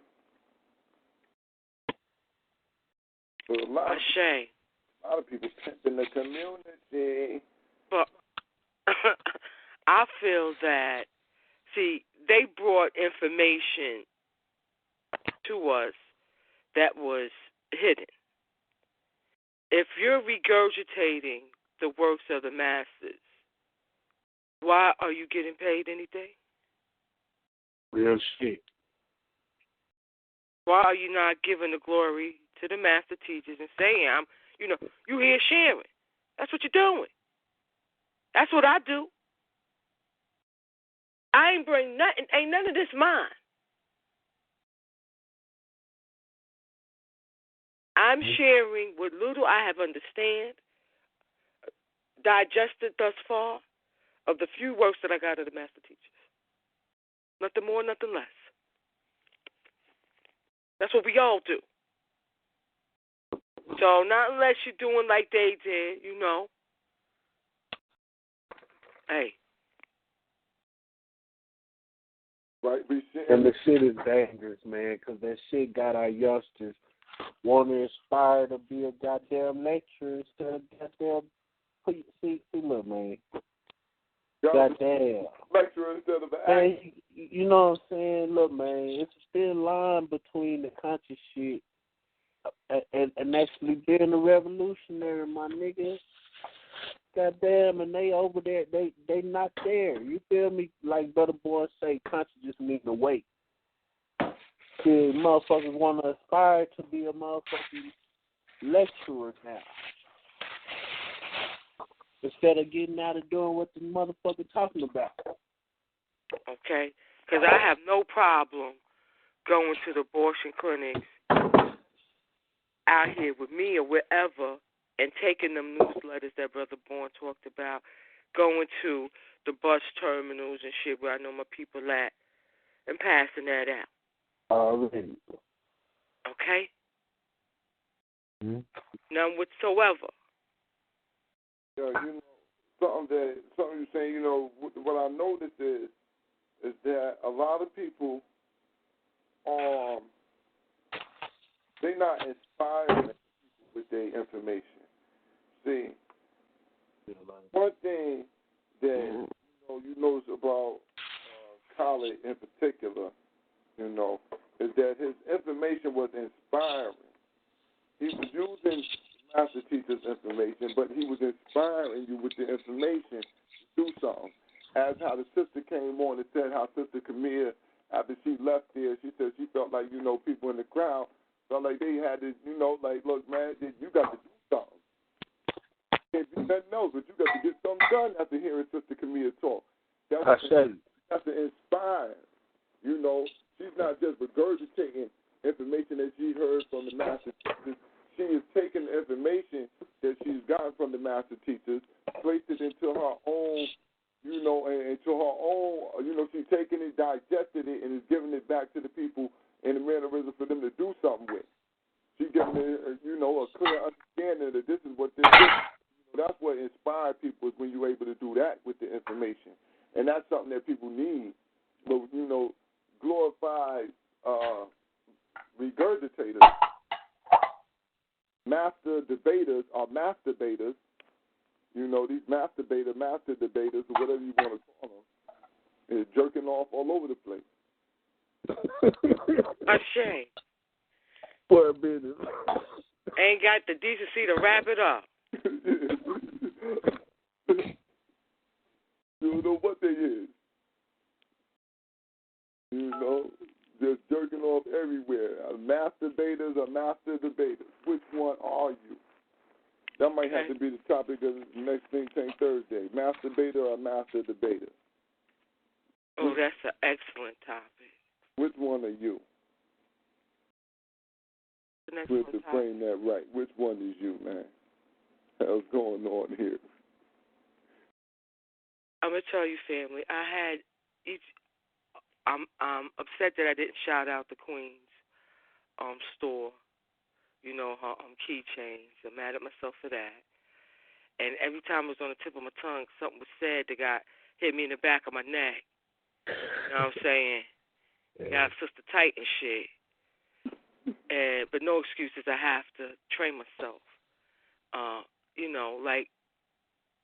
Just to constantly big up the work that the Feet on the Ground family's doing.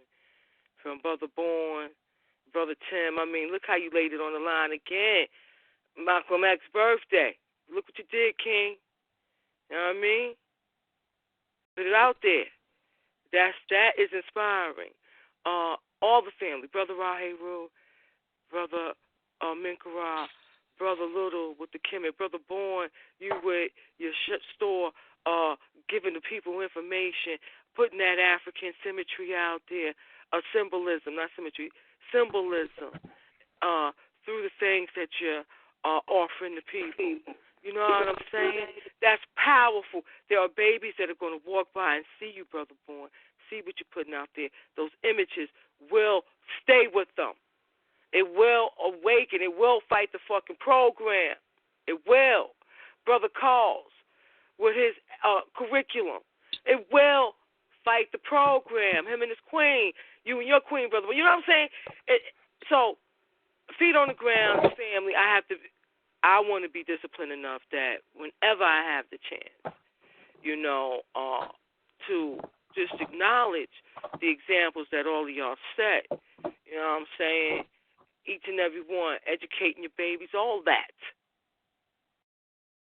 It's inspiring. This is the way we need to move. That's how, Queen. And, as you say, the whole family is inspiring.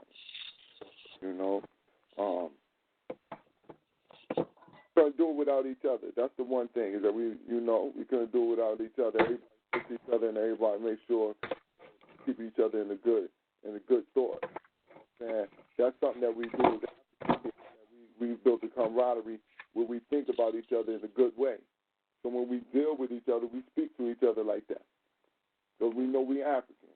We ain't got no problem with that. We can disagree and still keep having the conversation, keep going, because we African, and we already decided that a long time ago. That's how we do. If you grew up in the hood, that's how you do. That's how you did from some child. We fighting and we good. Yeah. We argue, then we tight. We running, we playing. And I had brought up all of that to say because I had Brother Little grandmama in my head. The whole way I came there, I wanted to convey that ain't nobody playing but us.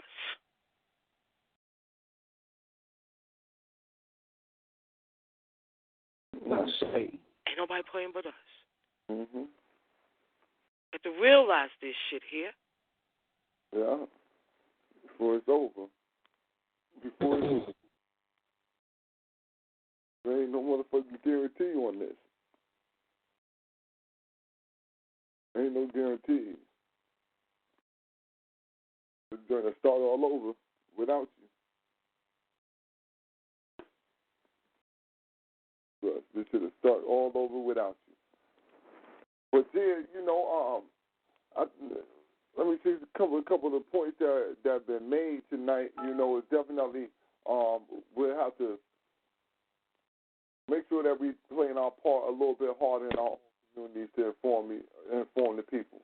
We need to make sure that we come together and build some type of way that we can pass out revolutionary ideologies and ideas. At least if they want little, how you get you can get a piece of regular paper, put it in a printer, and you can make like 4 little cards out of it, and you could either hand them out. Brother Bourne, I'm sorry. Could you get the stalker out of here?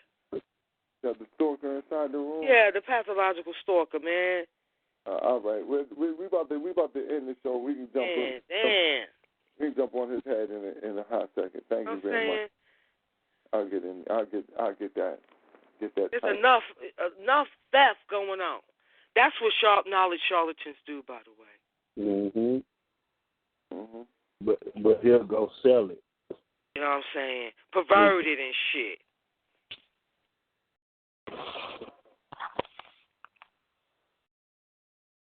Give his fat ass a microphone. He'll tell the police everything. Give him a microphone and a couple of trinkets. Yo, I wish Baby Huey was there last night. Because I sure enough had some young warriors. Damn, man. I sure enough did. It was beautiful, man. Crazy. My drink acting bugged out. Bro, it's acting bugged out, don't you? I ain't never seen this kind of stalking. But, it was definitely a good conversation. We're going, we'll give you your allotted fame later. You know what I'm saying? Again, though, we definitely have to move forward, with a strong propaganda campaign. And that's for everybody in their own community. As I said, you can, most people got printers in their own home. And it's not just telling you to go make 1,000 flyers.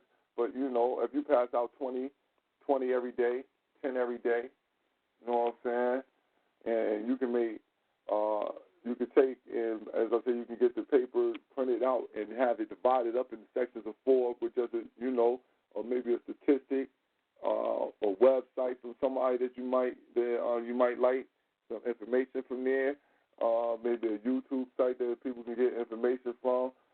Maybe a black business site also, and just some words of encouragement, maybe a nice little picture up there, whatever. And if you could divide it, as I said, you can get it where you can divide it into 4s. After you do that, three sheets. You know what I'm saying? 3 sheets, that's 12 right there. It's easy to take 4 sheets, that's 16, man. You just hand them out to 16 random Africans. Ashay. If you're out and about, you're going to see them you're going to see them Africans. So that'll be a good thing. We can always work that out. Oh, man. My damn chat room actually hit on more work for nothing.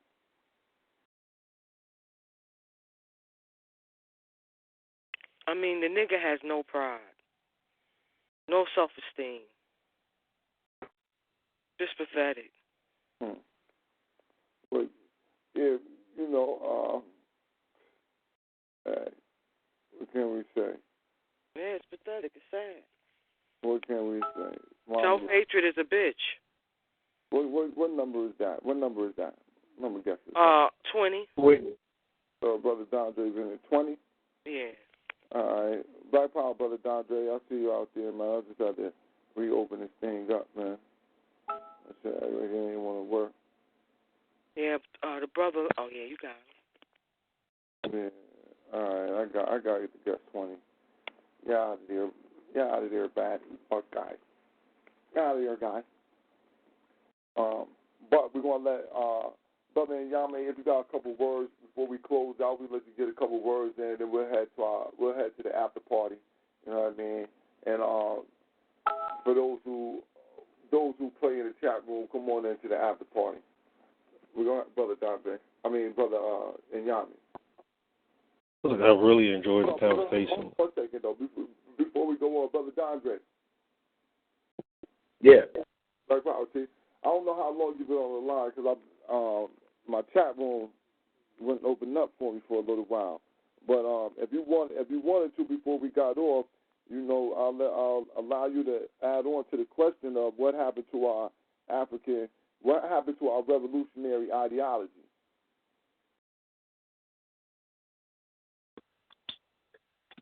I joined in kind of late. I'm sure the family has touched on it. I've been on for only about an hour, so all right. I missed much of it. But I mean, I blame the biggest thing is the media that we've been exposed to. The type of media that we had in the 70s, 80s, even the 90s has shifted, which has in turn shifted the minds of the people. The people don't create the entertainment anymore. The entertainment is creating the minds of the people. Mm-hmm. That's why you see all this ridiculousness out right now. Mhm. Mhm. Definitely that. Well, now you're totally correct about that too. About how media is just been shaping us into what we are, and then placing that image all over the globe. To make the other people into what they've created here, that we sort of are symbols of being something great. But with that being said, though, Brother NYAME, if you like to close out with a couple words, please do. It was definitely a good topic. We thank you for bringing the topic to the table. You're always welcome to come on in. Yeah, peace. I enjoyed the conversation. You guys are on point.